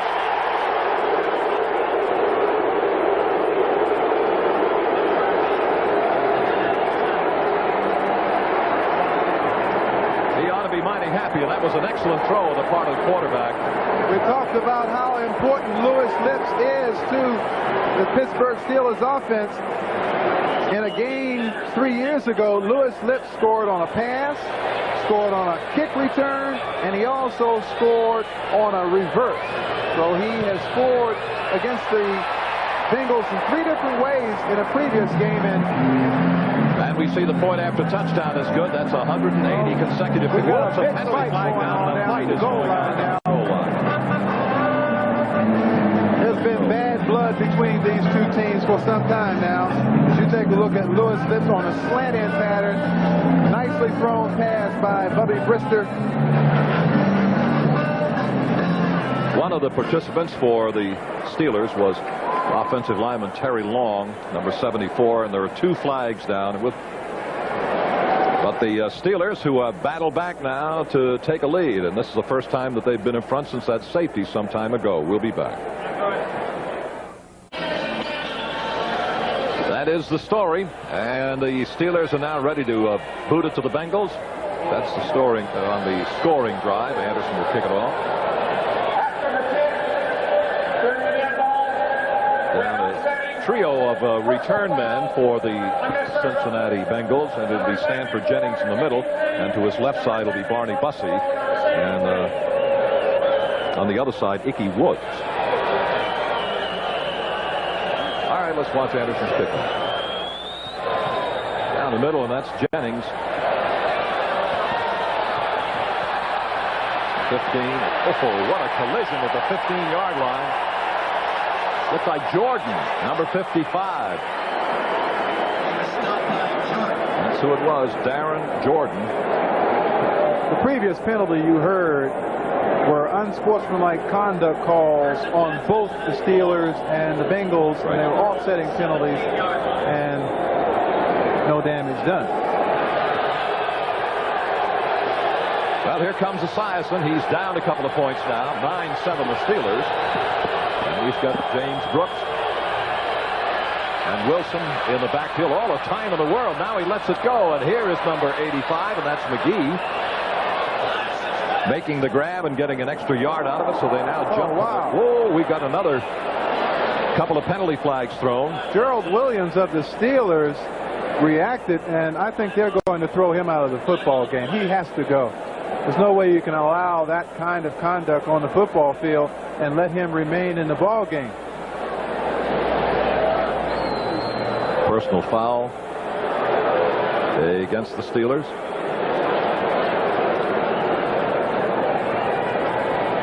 Of course, we didn't see what happened before that, but he really took a... Let's wait for Tom Dooley. We have a personal foul, unnecessary roughness, after the out-of-bounds completion, number 98 D10. First down. So that means they're going to tack on 15 more to the completion. All right, here's the play to McGee. It was outstanding protection for Esiason. If you give him that much time, he's going to find people downfield. But what we don't see occurred further back downfield, the personal foul on Gerald Williams. At the Steeler 38, the Bengals with a heck of an opportunity. 6:38 remaining in the third. Esiason, and he gives to number 32, Stanley Wilson. And Wilson finds it a little rough going around the 35-yard line. Tim Johnson, among others. Brian Hinkle, number 53. Sam White having an opportunity to get off to the best start in a long, long time. This is already the best start for the Bengals since 1981, the year they went to the Super Bowl. And if they could go 3-0, it would be the best start, I think, in something like 15 years. And they would really have a stranglehold on the division lead, because the Oilers, who are also 2-0, are losing to the Jets. Brooks in motion. The give to Brooks. Dives near the 30-yard line. Rod Woodson coming up to meet the play. That was a big pass completion from Esiason to McGee earlier. It gives the Bengals an opportunity now to start opening up this offense of theirs, and they can really become diversified in this part of the field. Paul Brown on the left.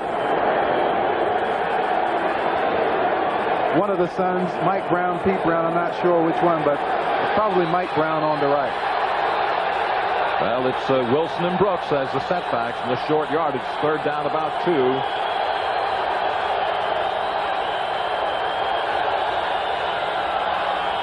That's Wilson. He's got the 2 and inside the Steeler 25. Tackle credit Hardy Nickerson. That's why the Bengals are so dangerous. They have this explosive big play offense in which they're never really out of a ball game, because they have so many weapons on offense. McGee, Collinsworth, who isn't here, Brooks, Eddie Brown, Stanley Wilson. You can't double team all of these players.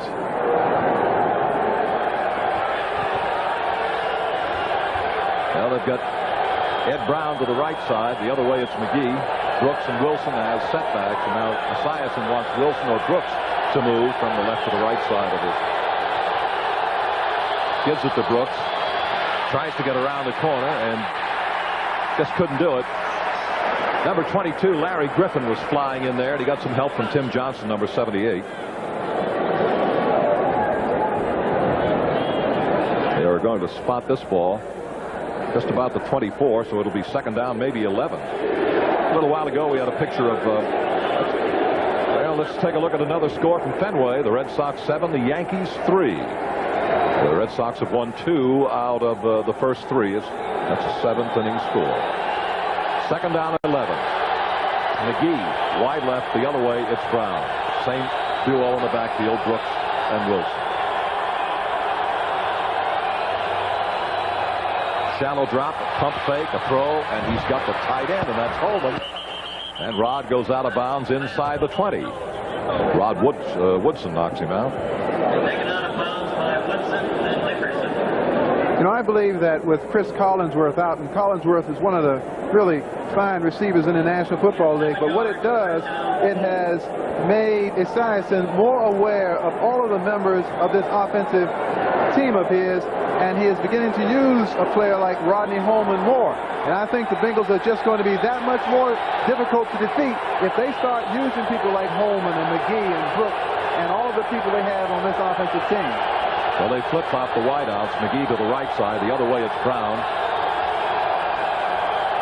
Second and 4. Give to Wilson. He dove. Good second effort, and he got inside the 15. But he's got to get down to about the 13 for a first down. Let's see if Sam White plays this one by the book. He's short of the first down. It's going to be fourth down. He's got an outstanding kicker in Jim Breach. He should, and he is going to go for the field goal. All right. This is Jim Breach, 10-year veteran from California.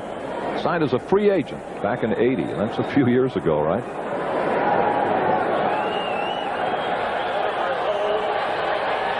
And we'll watch the field goal. The spot's about the 23, a 33-yard effort. Well, they officially call it a 32.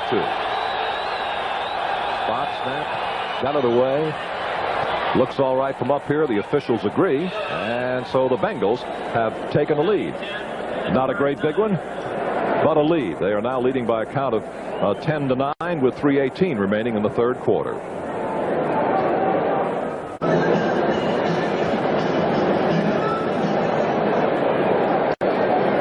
And the Bengals with a 10-9 lead will kick it off. That's Jim Breach. Down on the goal line, you've got a couple of receivers, White Stone and Rod Woodson.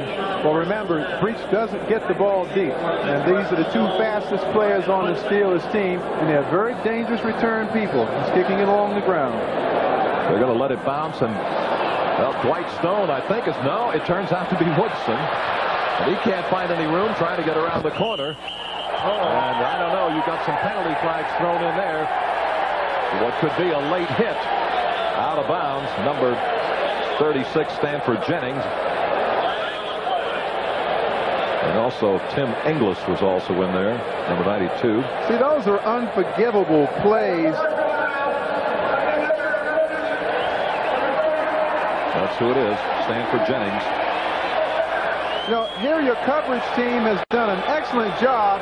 Anytime you hold a professional team inside the 20 on a kickoff return, you've done an outstanding job. Now along comes a mindless play by Jennings, and you tack 15 yards on, and you give the offense excellent field position at the 35-yard line. That just helps you lose ball games. All ready to go. First down from the 35. Brister is 9 of 17. And he play action, rolls out the set again. Drills it down the middle, and it's incomplete. He was intending for Charlie Lockett. And coverage, Eric Thomas, number 22. The one thing I see about Brister is that he wants to feature that strong arm of his all the time. There are times when you've got to throw the football away, You look at Solomon Wilcox, number 41, who's hobbled on the play. And that time, he just threw a pass that he shouldn't have thrown. And if he continues to throw balls where he shouldn't, he's going to get something intercepted. This is a fellow the Bengals could sorely afford to lose, and that's Solomon Wilcox, who was injured. He made 13 tackles last week against the Eagles. 9 of those were solo. Right back. It'll be 2nd and 10 at the Steeler 35, and the injured player Wilcox appears to be just not seriously injured. And on the draw, big man Jackson, and he is taken down from behind near the 38-yard line by Reggie Williams. But of a more serious nature for the Pittsburgh Steelers is offensive guard John Reinstra, who has a broken leg. The tackler Reggie Williams is a member of the Cincinnati. Here's Reinstra on the screen right now. A member of the Cincinnati City Council is linebacker Reggie Williams. NFL Man of the Year 1986. And here come the Steelers. 3rd down and 7.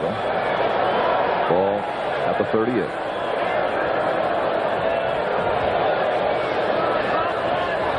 Brister back into the pocket. Starts to run out of it. He won't get out of there as the good surging defense of the Bengals take him down behind the 35. See, that's holding the football too long. You want to get rid of the football a little sooner than this. Part of being a quarterback and being in that pocket with everything happening so quickly is making decisions and making them fast. You've got to get rid of the football if you're going to get rid of it, or if you're going to take off and run, do it earlier. You're only going to frustrate your receivers, your offensive line, unless you get rid of the football. Here we come with Newsome's punt, and waiting downfield is Mike Martin, number 88. Almost blocked. Bengals almost blocked it. Fair catch requested and made at the 30-yard line. 36-yard punt. 1st and 10. Cincinnati ball on their own 30-yard line. Now let's go to Len Berman and NFL Live. Thank you, Chuck Thompson. In Kansas City, Steve DeBerg operating 3rd and goal against his old team, the Broncos. 14 yards to Paul Palmer. Kansas City takes the 17-10 lead over John Elway and Denver. Back to you, Chuck and Reggie. All right. I'm sorry. All ready to go. 1st and 10. And here comes Brooks, but he can't get out of there. Brooks.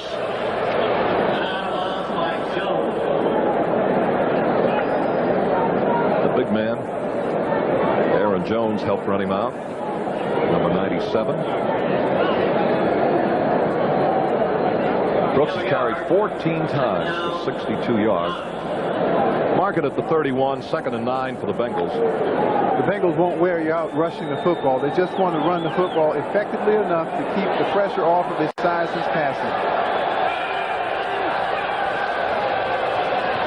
Boomer is ready to put it up if he can. He got it away, but took a heck of a lick. And the pass is caught at the 49-yard line. It looked like McGee. It is McGee, number 85.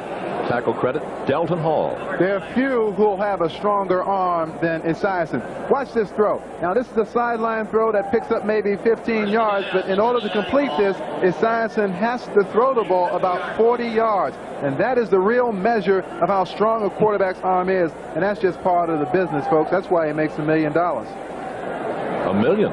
Oh, he probably makes more. Right. 1st and 10 at midfield. Same duo back there.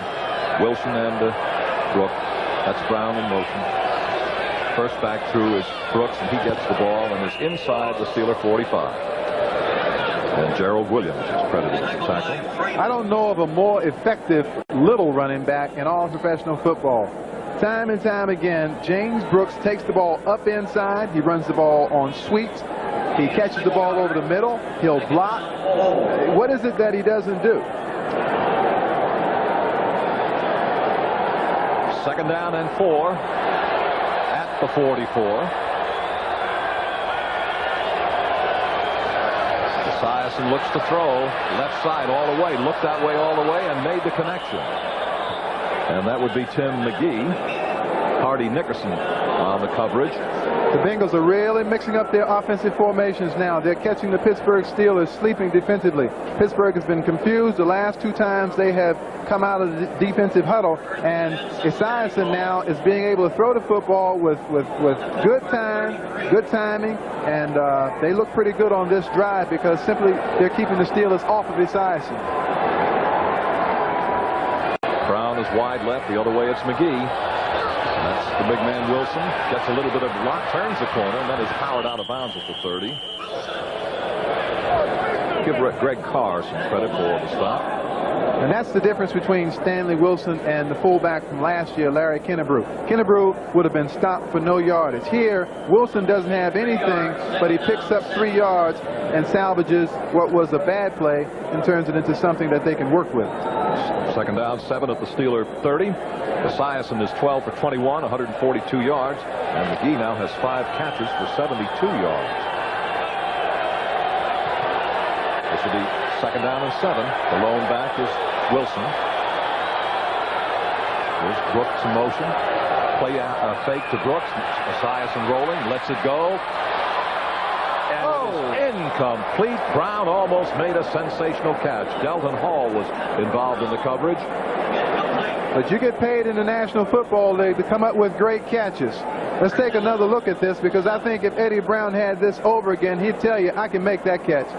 See, he's got that football. Now, I'll tell you what bothered him. It was the distraction of number 35, Delton Hall. If you have a person running in front of you and you're about to make a catch, it can disrupt your concentration. You better believe it can. When you hear the patter of tiny feet, it can break your concentration. Third down and 7. Bengals at the Steeler 30. They are 2 out of 9 in third down conversions this afternoon. Penalty flag goes down, and Esiason just stays there. It is thrown before the play is started. And let's see what this is. Well, a crucial mistake on the part of the Bengals.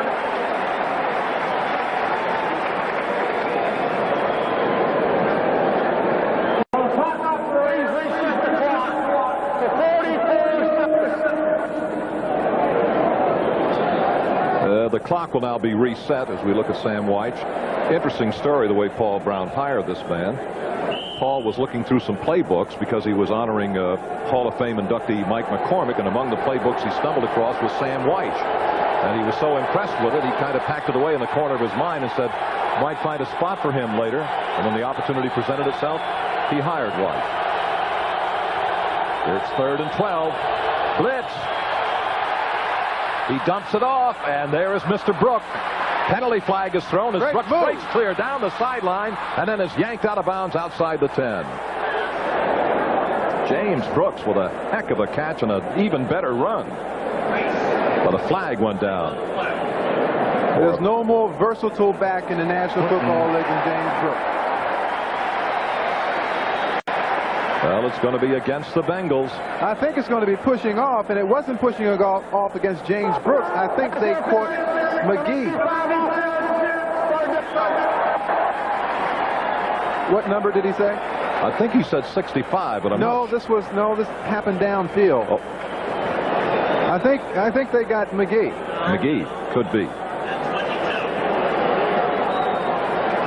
Well, it goes back now to the 45 and then becomes 3rd down and 22. Let's take a look at it. Coming down at the right side of the frame. It is going to be McGee. They caught McGee.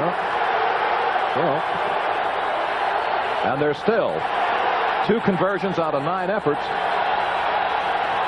And they were down to the Steeler 33. They're back to the 45. Esiason looking, being rushed. And he will not get out of there. He is pulled down back at about the 33-yard line of the Bengals by Hardy Nickerson. 22-yard loss. Inspired Steeler defense. I don't know where they got Hardy Nickerson from, but they ought to go back and get some more, because he has played one whale of a football game. The Steelers just constantly come up with people that play with the kind of intensity. Now watch here. Esiason now this is probably a mistake by a veteran quarterback who should know better. You can't take that kind of loss, although you know, to be fair, they were already out of Jim Breach's field goal range. Well, we're running out of time here in the third period. I'm not sure that we'll get the punt off as Fuller just waiting for the snap from center. But see, that was a very important series because the Bengals needed 3 points out of that so that it would put them out of reach of being beaten by a Steelers field goal. The Steelers would have to score a touchdown. Another walk-off, a 5 for delay. 4th down and 47. The ball back on the Bengal 30-yard line. One of the not-so-bright moments in the game for the men of Sam White. And that's it. Time has now run out. And that's the way the third quarter is going to end, with the Steelers trailing by a point. The Bengals leading it by a count of 10-9. And now we're coming into the fourth period, and that will definitely be the payoff period this afternoon. Right back. Well, there's a concerned gentleman on your screen right now, the coach of the Bengals, Sam White, and we're waiting now for the punt. And waiting downfield will be Woodson, and he's about at the Steeler 30-yard line. And Fullage, Scott is ready to... I think the Steelers are going to go after this one. Well, he got it out of there. Woodson backpedals to the Steeler 23 or 4. Looking for some kind of daylight, and it never appeared, and he's down at about the 37. See, the smart thing to do there was for the Steelers to go after that, because as long as you don't rough the kicker, it's only going to be 5-yard penalty, and you no longer get a first down. So with it being 4th and eternity, the Steelers tried to block that. All they had to do was not intentionally rough the kicker. So that was a good move by the Steelers. Well, they're gathered around the 45-yard line talking about the penalty possibility. See, the new rule this year says that you can run into the kicker and it's 5 yards, but you don't get an automatic first down any longer. So all this is going to be is just 5 yards, and they'll just kick it over.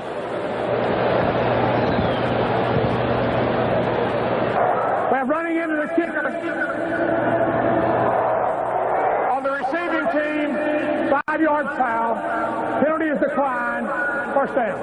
Or you can decline the penalty. Or you can, as they have, declined the penalty, right? No one wants them to call roughing the kicker, because if it had been roughing the kicker, it would have been 15 yards and an automatic first down, and that, of course, would have been unforgivable. The ball spotted out the 37-yard line of the Steelers. Time remaining lots. We've just started the fourth quarter. And it's been a surprising 10-9 Bengal lead over the Steelers. Steelers broke on top 2-0, then the Bengals 7, and now the 10-9 lead. Here are some stats for you to look at. Bengals yards rushing 96-82, passing 142, 129, total yards 238, 211, and the time of possession relatively close, 24-21. I think what the stats say is we have a very evenly matched football game here. It might not be so close had it not been for 4 Steeler turnovers in the first half. Yes. Okay, here come the Steelers. Lips is going to move out to the left side of their offensive set. Stone and Jackson. Stone in motion, pitch to Jackson. Rough going in there. Got out to the 40. Well, let's go now to Len Berman in NFL Live. Len Berman, please. All right, Chuck, here I am. Jim Kelly, his first touchdown pass of 1988. Only took him 3 games. This is late fourth quarter. They're moving along in New England. Buffalo's 2-0, but they still trail it 14-13 late in the fourth. Let's go back to you, Chuck. All right, thank you, Len. 2nd and 7 at the 40. Play action fake. Brister, look out. And they set the screen. That's White Stone. This could be a big gainer. 40, 30, 20. He fumbled. Out of bounds. They say at the 19.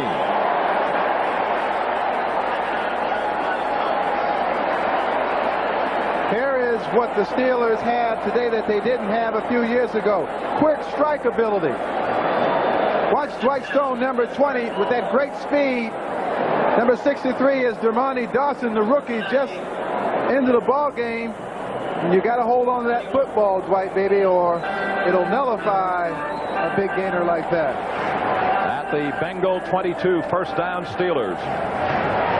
Jackson and Stone still there. Almost every play of the game. Merrill Hodge in there once in a while. Brister with a little time lets it go. Incomplete. Threw it behind his intended receiver. Question Gothard. Play by David Fulcher once again. Gothard was there, but Brister couldn't set himself and release the ball properly because Fulcher was making the tackle at the same time Brister wanted to throw the football. I'm very impressed by the play of David Fulcher. Well, he had a great game last week. He's a 3-year veteran out of Arizona State. He was a third-round pick in '86, and he's had back-to-back outstanding games. 12 tackles against the Eagles, and 2 of those were solos. Second down 10, Steelers at the Bengal 22. I think Louis Smith is the man to look for here. He appears to have one-on-one coverage. And it's Stone, and Dwight is down to the 15 on a quick hitter.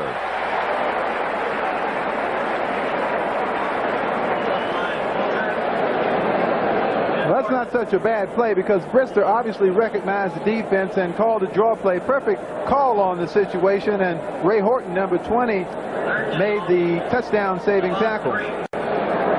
Well, we have a couple of fresh backs in there for the Steelers. Number 33, Merrill Hodge, and Rodney Carter, number 24. It'll be third down and about 3. Troy Johnson, number 85, is also on field. I still say this is where you look for Louis Lips. In a situation like this, I wouldn't think plays, I'd think players. And the player I'd want to get the football to is Lips.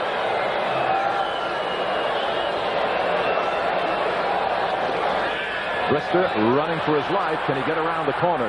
Fakes the throw. On the go. 5 and out of bounds.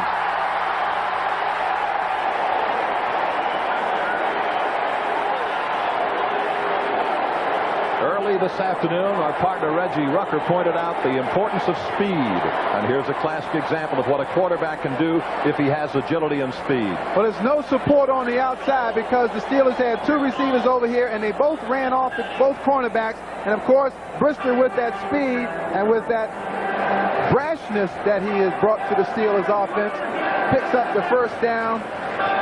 They've got a double tight end set in there now. Gothard and Hinnant are in. I would imagine that Ernest Jackson is in there, too. They'll probably go right behind Webster. That's Dwight Stone. He didn't get there. He's got to be careful, I tell you. He is not carrying that football securely. Jim Scow, number 78, was able to impede his progress somewhat. They spotted at the 4. Normally, you want to give the football to Ernest Jackson down here, but I'm not so sure if Jackson is as confident. And we have an ineligible receiver. No, Durrani Dawson is checking in at the tight end position, and he must report. An eligible receiver. Yes, okay. He must report so that the defensive captain knows that he is eligible to catch a pass. He is on the left end of the Steeler line. Second down and still goal at the 3. Here's Dwight Stone. One block. Couldn't get in. Could not get there. At the 1-yard line. Just about to say one block, and he has got it made.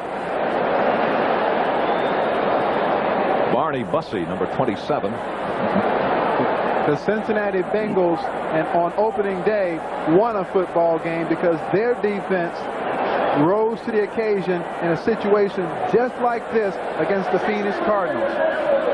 2 times the Cardinals were in Bengal territory, once at the end of the game with a chance to win, and the Bengals defense repelled them. Okay, the lead back, 43 Jackson. The trailing back is 20 Stone. That's Dawson in motion. Brister roll, looks. They got him defense. Into the end zone, incomplete. His intended receiver was Mike Hinnant. Great defense by the Bengals once again. They have a superb goal line defense. They have covered the perimeter. They stopped the run inside. And when Brister that time rolled looking for room to run, they cut him off. And, of course, there was nowhere to run because when you roll out, Chuck, you limit the area in which you can throw the football. Great defense by the Bengals. You would expect, an offensive fireworks from the Steelers and the Bengals, and it's been much more of a defensive struggle. Well, this is one of those games where you do whatever you can to win. 19-yard field goal in the air. Looks pretty good.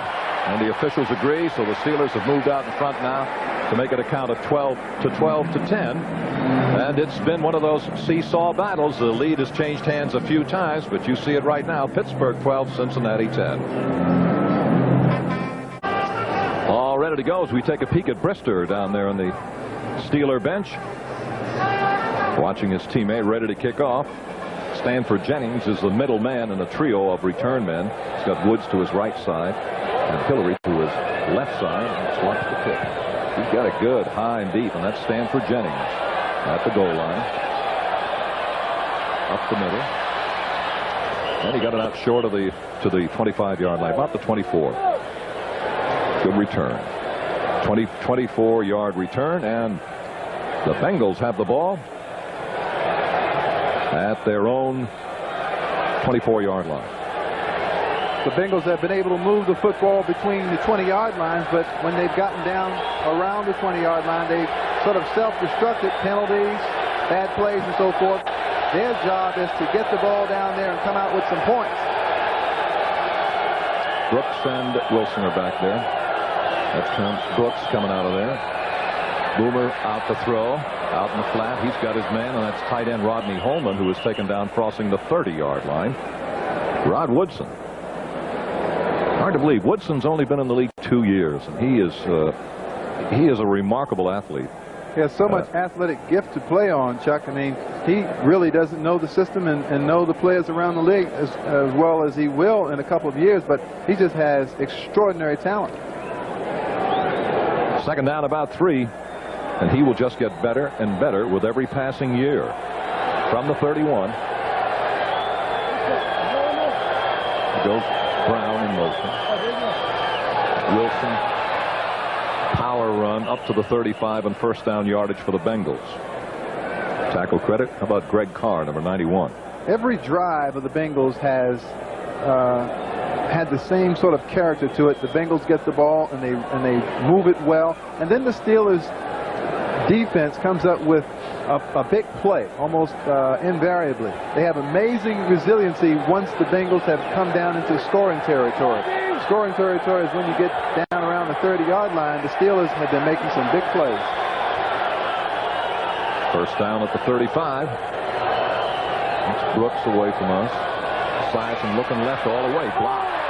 Number 54 leaping up is Hardy Nickerson. He's had himself a pretty good ball game.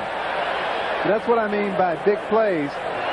You don't see a lot there because you see Hardy Nickerson blocking the ball, but there was a receiver running free, and Esiason was trying to get the ball to him, but big play by the defense once again.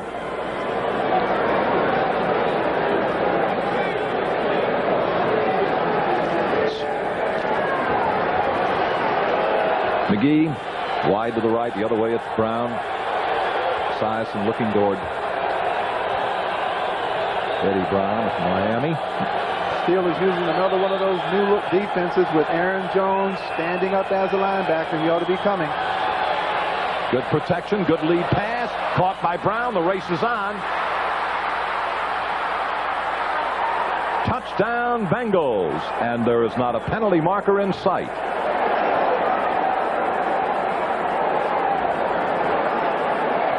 "65 yards. Eddie Brown leads the National Football League coming into this game in yardage receiving. He had 225 yards in 2 games. Bottom of your screen, good arm over move to escape from the bump and run. Delton Hall, who has been picked on by every opposing quarterback, just can't catch Eddie Brown. Neither can the sprinter Rod Woodson, who's coming from the far side. If you get behind a defensive back, I don't care how fast that defensive back is, he's going to have trouble catching any wide receiver in this league. Here's the point after. That's okay. There are no penalty flags down. The big play offense, quick strike ability. Eddie Brown, here it is again. Good pickup, good pass protection for Esiason. Esiason lays the ball out there beautifully, and now it's off to the races for Eddie Brown. 65 yards, touchdown. The Bengals go back up on top. 17-12, and we'll be right back.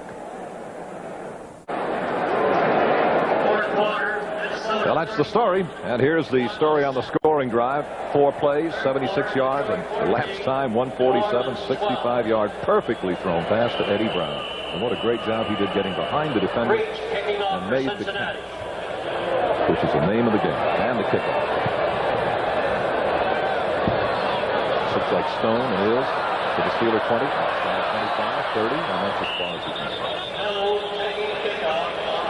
I want to show you where all of the work was done by Eddie Brown on this touchdown. Right at the line of scrimmage. This is bump and run coverage. The key here is getting away from the defensive back. Now watch the receiver. Fake inside now. See, now immediately he puts the defensive back behind him. It's all over now. The rest of it is academic.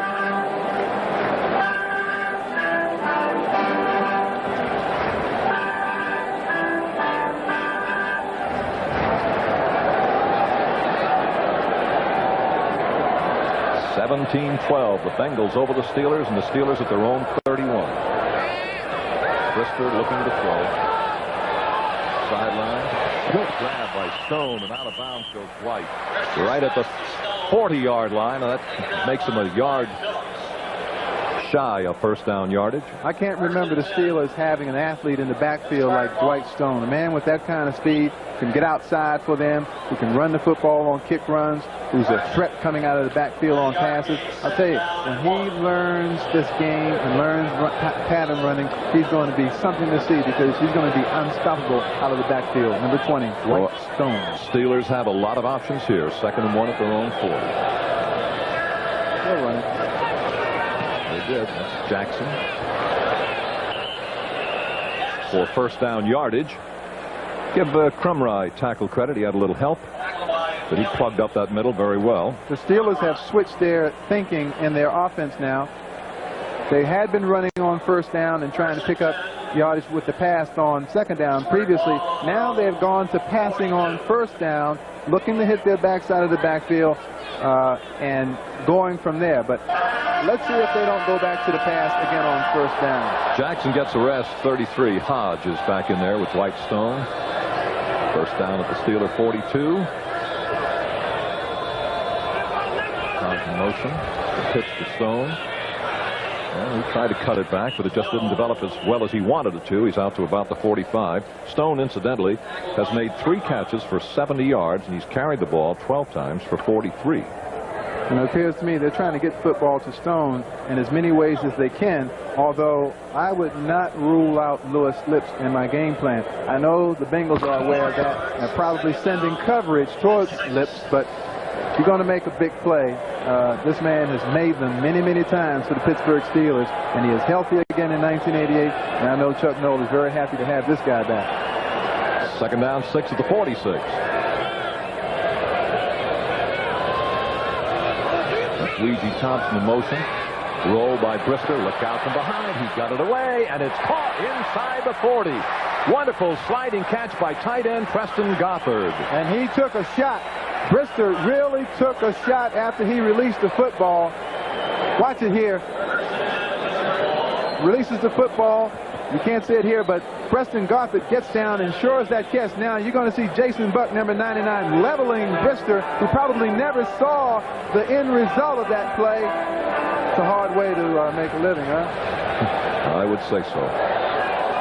There's Jason Buck from Brigham Young, 2nd year. First down draft choice in 1987 of the Cincinnati Bengals. And this is Stone. Weaves his way inside the 35 before he is stopped.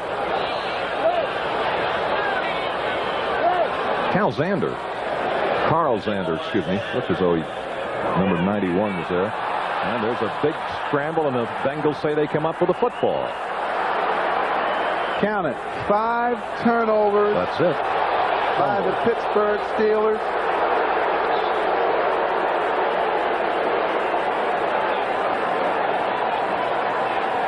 And the Bengals have the ball at their own 35. 5 turnovers.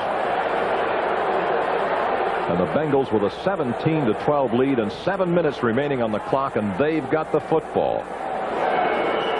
This entire Pittsburgh backfield is going to get a reputation of being a fumble-prone backfield, because they have put 4 footballs on the ground today. And it is extremely difficult to overcome turnovers of that magnitude. Now watch it here. Number 91, Carl Zander, with the stripping tackle. Oh, it's a fumble, all right. Well, you get the expected reaction from this crowd. Chuck Noll is not going to be a very pleasant coach to deal with this week. 5 turnovers. That's Brown in motion. And they give to that Stanley Wilson. And Wilson is out over the 35 to about the 37. Jones comes in for tackle credit.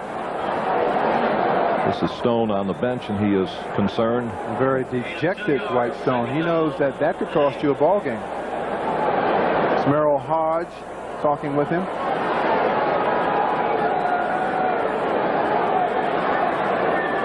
He's going to be a fine player. He really is.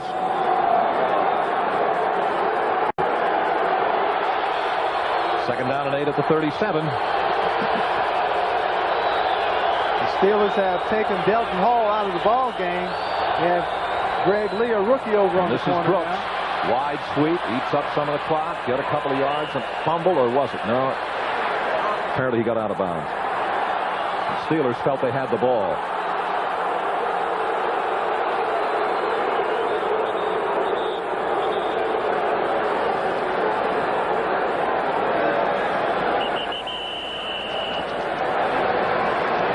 Well, there will be primetime Olympic coverage tonight. Live women's basketball, Greg Louganis and the 3-meter springboard efforts. The men's 200-meter freestyle, the United States versus the Netherlands in men's volleyball tonight on NBC.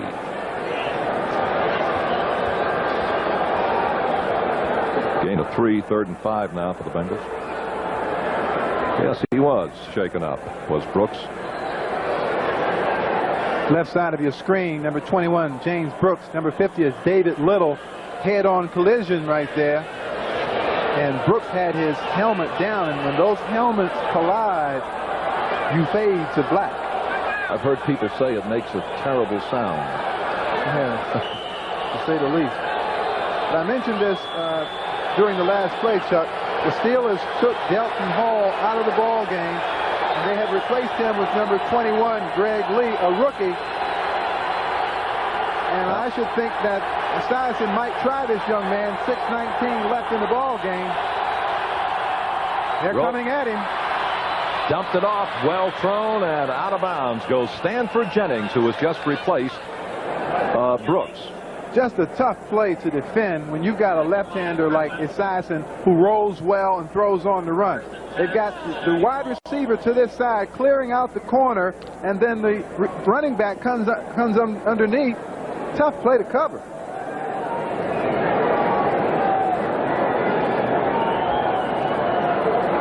Looks as though James Brooks is up and around and none the worse for wear. And Jennings stays in there on this play. With Wilson. It might be a blitz. I got to tell you, I've got to look at Lee. That's Wilson. Leap. And is down at the 44, 45-yard line of the Bengals. Looked like Reese, number 64. And down on the bottom of the pile, number 75 of the Bengals leading the way. Well, let's take a look at some of the scores. 31-3 the Jets. It's 17-10 Kansas City and 16-14 the Bills over the, and that's a final. 16-14 the Bills over the Patriots. 3-0 Buffalo. And Miami 24-17 in the fourth, 17-10 the Skins over the Eagles in the fourth, 31-7 over the Bears, the Vikings in the fourth, 22-14 New Orleans over the the Lions, and Phoenix and Tampa Bay. This is the time remaining in the game, 4:51. They're fighting for that football on every play, and Wilson, the ball carrier, Little, the linebacker, made the tackle. It's going to be around the, call it the 45-yard line. Third down. You certainly can't fault the play of the Pittsburgh defense today. They had been much maligned in the first 2 ball games, but they have held this high-powered offense of the Cincinnati Bengals to 17 points. And if you hold professional offenses to 17 points, you should win. The problem has been with the Steelers offense. They can't get anything going. Boomer wants to throw off play action, going for broke down the far sideline. It is going to be incomplete. Boy, what a great job of coverage on the intended receiver, McGee, and Rod Woodson was right there. Outstanding coverage. This fella is playing well, very, very quickly. He is a quick learner. He has all of the physical attributes to play the corner. And in Steeler tradition, he's 6'1", 205 pounds. Not only is he's one of the fastest men in the league, of course, losing the NFL's fastest man competition to Darrell Green of the Washington Redskins. 4:06 remaining. Bengals 17-12 over the Steelers, and the Steelers will get the football, and downfield waiting for it is Rod Woodson at about the 10-yard line. They came after him and didn't quite get the punt. Here's Woodson at about the 18, 20. Slips down and is held at about the 25. So the Steelers have the football. Ed Brady on the coverage. The stadium clock shows us 3 minutes and 58 seconds remaining. And the Bengals lead 17-12, but the Steelers have the ball. Here we go at the 25-yard line. 3:58 remaining. 17-12 the Bengals. And Brister ready to get the Steelers moving again. Back to throw. That's good protection. Lets it go. He's got his man, as Reggie pointed out, Mr. Lewis is there. First down Steelers at their own 39. Phillips on the cover. You want to get the football now to your best players and your fastest players, the players that can win the game for you. Louis Lips is that man. Watch him on the right side here. They're giving Lips plenty of room here. He runs this pattern. Now watch him come back to the sideline. Good drift. Makes the catch, gets out of bounds, stops the clock. Good play. First down, Steelers at their 39. Brister drills it again, and it's a catch at the 45-yard line. Kelly on the tackle, and Dwight Stone on the reception. There's the mark of a very determined professional. Makes the fumble on the last series. The Steelers know that. The worst thing you want to do is to have him worry about it and think about it. They wanted to get the ball to him again, get it to him on something that he can make a catch and make a big play. You never know. This fella could win the game for you. He has that kind of speed. Second down, 4 at the 45. Brister's going to put it up again. They rush him and down him. Can't take a sack. That's Reggie Williams, number 57, who came in to down Brister at the Steeler 34. You just cannot take a sack in this situation. A little bit of inexperience here. Get rid of the football. Come back and dance another day. He holds on to the football too long, and there's that man, number 69, Tim Crumrye, everywhere. And this is the 5th sack of the afternoon. Back at the 34-yard line. So much improved Cincinnati Bengals defense. This is a football team that the AFC Central Division is going to have to reckon with this year. Third and about 15. The blitz is on again, and Brister gets away from one, gets away from two, now fires. Oh, he shouldn't have thrown that. No, should not have. Lips was double teamed. Number 24 was all over him. Lewis Billups and Ray Horton, number 20. Time, 2 minutes and 40 seconds. Bubby Brister is coming up with some breathtaking, heart-stopping, Houdini-like escapes out of that backfield. That's an ill-advised throw. I mean, he just put that one up for anybody. I commend him on the elusiveness, but you just can't throw it away.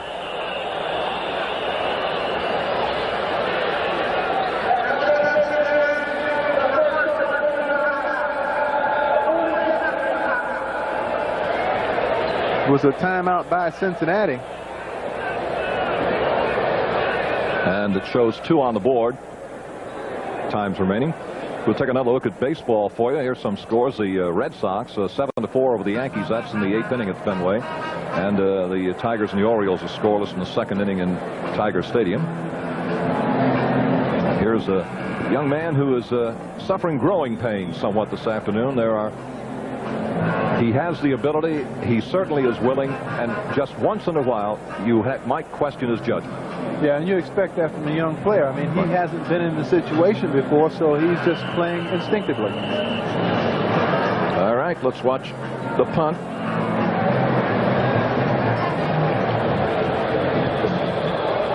Good-looking punt. Fair catch is requested and made at the Bengals 20-yard line.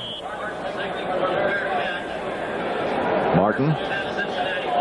It'll be Bengal ball now, 46-yard punt, and the ball is going to be spotted at the Bengal 20-yard line.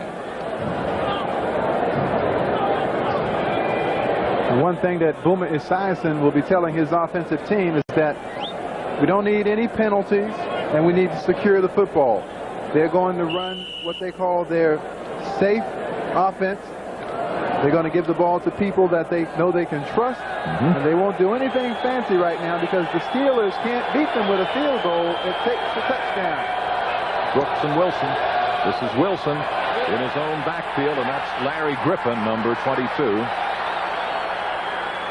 Larry Griffin, a member of the Steelers special team, was voted the outstanding player on special teams a week ago against the Washington Redskins. Now watch it. Number 22 come out of the left of your screen. Takes down Stanley Wilson for about a 5-yard loss. It's not a good way to start for the Cincinnati Bengals. Larry Griffin is now hurting. Steelers are getting very thin in the defensive secondary. Well, the Bengals with the football, and they are spotting it at about the 14-yard line. And we're down to 2 minutes and 24 seconds. Well, the big question here facing Tony Dungy, the defensive coordinator of the Steelers, is there's Tony with the headset sitting down. What do you think the Cincinnati Bengals are going to do? You put yourself in the coordinator's shoes and you say, well, will they attempt to pass it? It was down here, remember, that the Bengals got a safety called against them earlier, so I would think that I'm going to run the football if I were the Bengals. They do just that, and a determined runner gets up to James Brooks, and he's taken down by David Little and Hardy Nickerson. Little second effort on Brooks's part, got a couple of yards. The Steelers took their first time out. Well, that's their second time out. They had one left.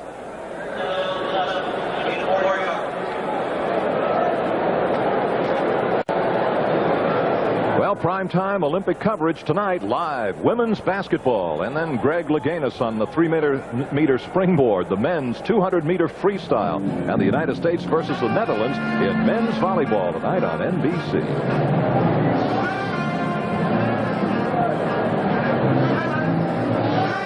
So all is not lost for the Pittsburgh Steelers. They have an opportunity here, and I can tell you what they're thinking. Scott Fulhage has been a 3-step punter, and he's been a guy that has taken some time to get the ball off. I think what the Steelers want to do is put themselves in a situation where they can rush that punter on 4th down. Well, here come the Bengals with a 3rd and 11 from about their 19.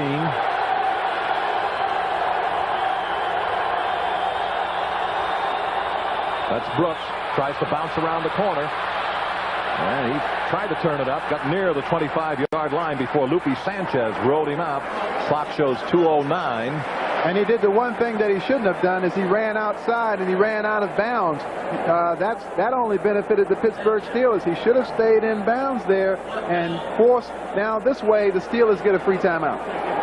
And they're going to get another one at the 2-minute warning. But I'll bet you right now, Scott Fulhage is going to be a man under siege because the Steelers are going to be coming. They're all up there. And that's the man of the hour for the Bengals. The last thing you want to do is lose a football game with a block punt. Here they come. He got it out of there. Good execution Oh, by great the Bengals. kick. And what a great kick. Woodson at the 23 of the Steelers, laterally along the 25. Cut upfield 30, 35, 40. 45 up to the 48-yard line. What a whale of a run by Woodson.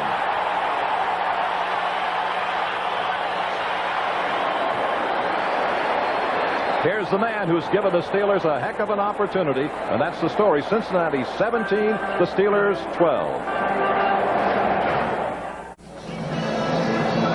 Well, Reggie, there's a report card for you to look at. The Bengals. Well, those are the people that usually get it done for the Bengals. And Esiason, a pretty good day against a pretty good defensive effort by the Steelers today. The guy you don't see on there, of course, is Eddie Brown, who made that spectacular 65-yard touchdown catch. And here we go with Bubby Brister, who well, isn't really hitting the kind of completions I think the Steelers want, but Stone a good day, and of course Lips. And Lips is the man right now that I think you have to focus in on, because he's the guy that has the kind of experience in the background at winning football games, and a man who's very capable of pulling this one out for the Steelers.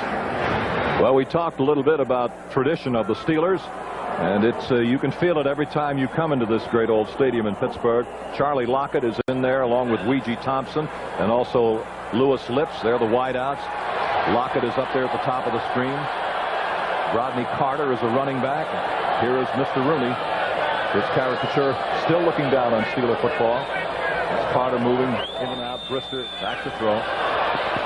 Down the middle. He's got his man. That looked like Reggie Thompson. That's who it is. First down, Steelers at the Bengal 30. They've got 3 wide receivers in the ball game. They're spreading the Bengals 18 across yards. the field, and they're hitting the seams. That's what they want to look for. They want to look down the middle of the field. Back goes Brister, blocked and almost picked off.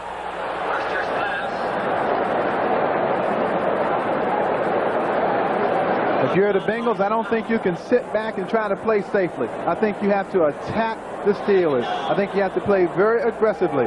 The Bengals have gotten to 2-0 because they have played aggressively on defense, and there's no time to stop right now. They've got to come at the Steelers, because the Steelers are going to be throwing the football on every down. They've got 1 timeout remaining. Saw Paul Brown looking down with the binoculars, and you can see how nervous and edgy he is, and he has every right to be.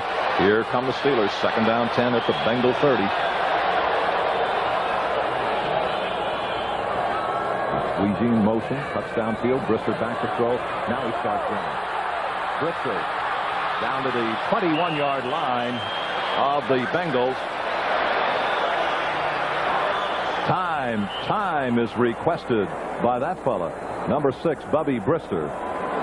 And the story on the scoreboard: Bengals 17, Steelers 12.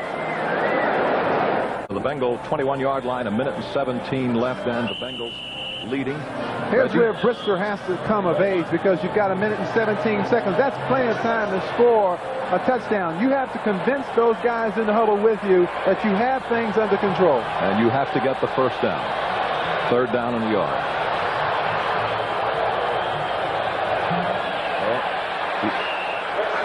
Well, Brister on the move. All he had to do was get to to the dive 20-yard for a yard, line. and he looked like he got over it. That's a good play. Now he has to get that team together very quickly.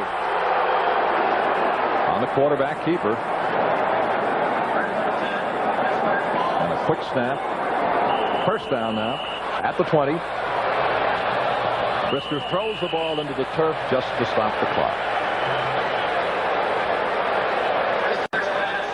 1:03, as you see. The thing that Brister has to remember right now is that he cannot take a sack. If he sees a sack that is imminent, he must throw the football away. He cannot take a sack, and he has to try to get the football to, I think, Louis Lips. I really believe that. Reggie Thompson coming out, and Troy Johnson has gone in. We'd like to thank our spotters, Tim Fogarty and Mike McGinley, and on stats, George Jordan and John Rooney. Thank you very much. Without that help, you don't get the job done. Second down and 10. Lockett motion, and breaks downfield. Brister drills his pass right into the hands of a defender.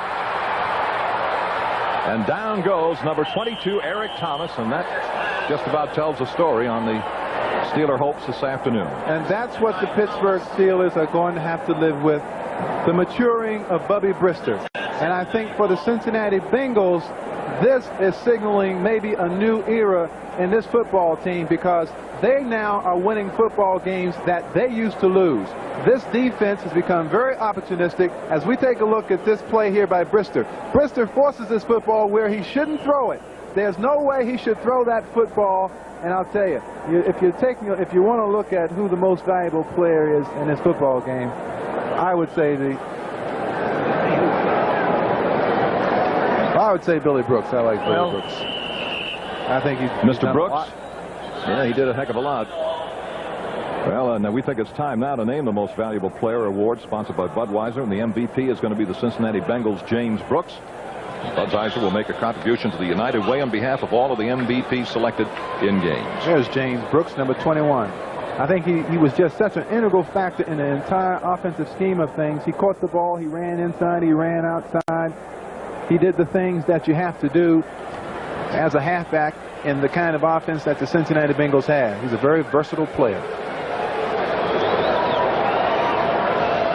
Well, the Bengals off to a heck of a start. When you look back at what happened to the Bengals a year ago, 4 wins and 11 losses, 6 times they lost it in the last minute and a half, and then to get off the way they are this year, 3-0. It's just a very satisfying feeling, I know, for Sam Weich and for Paul Brown.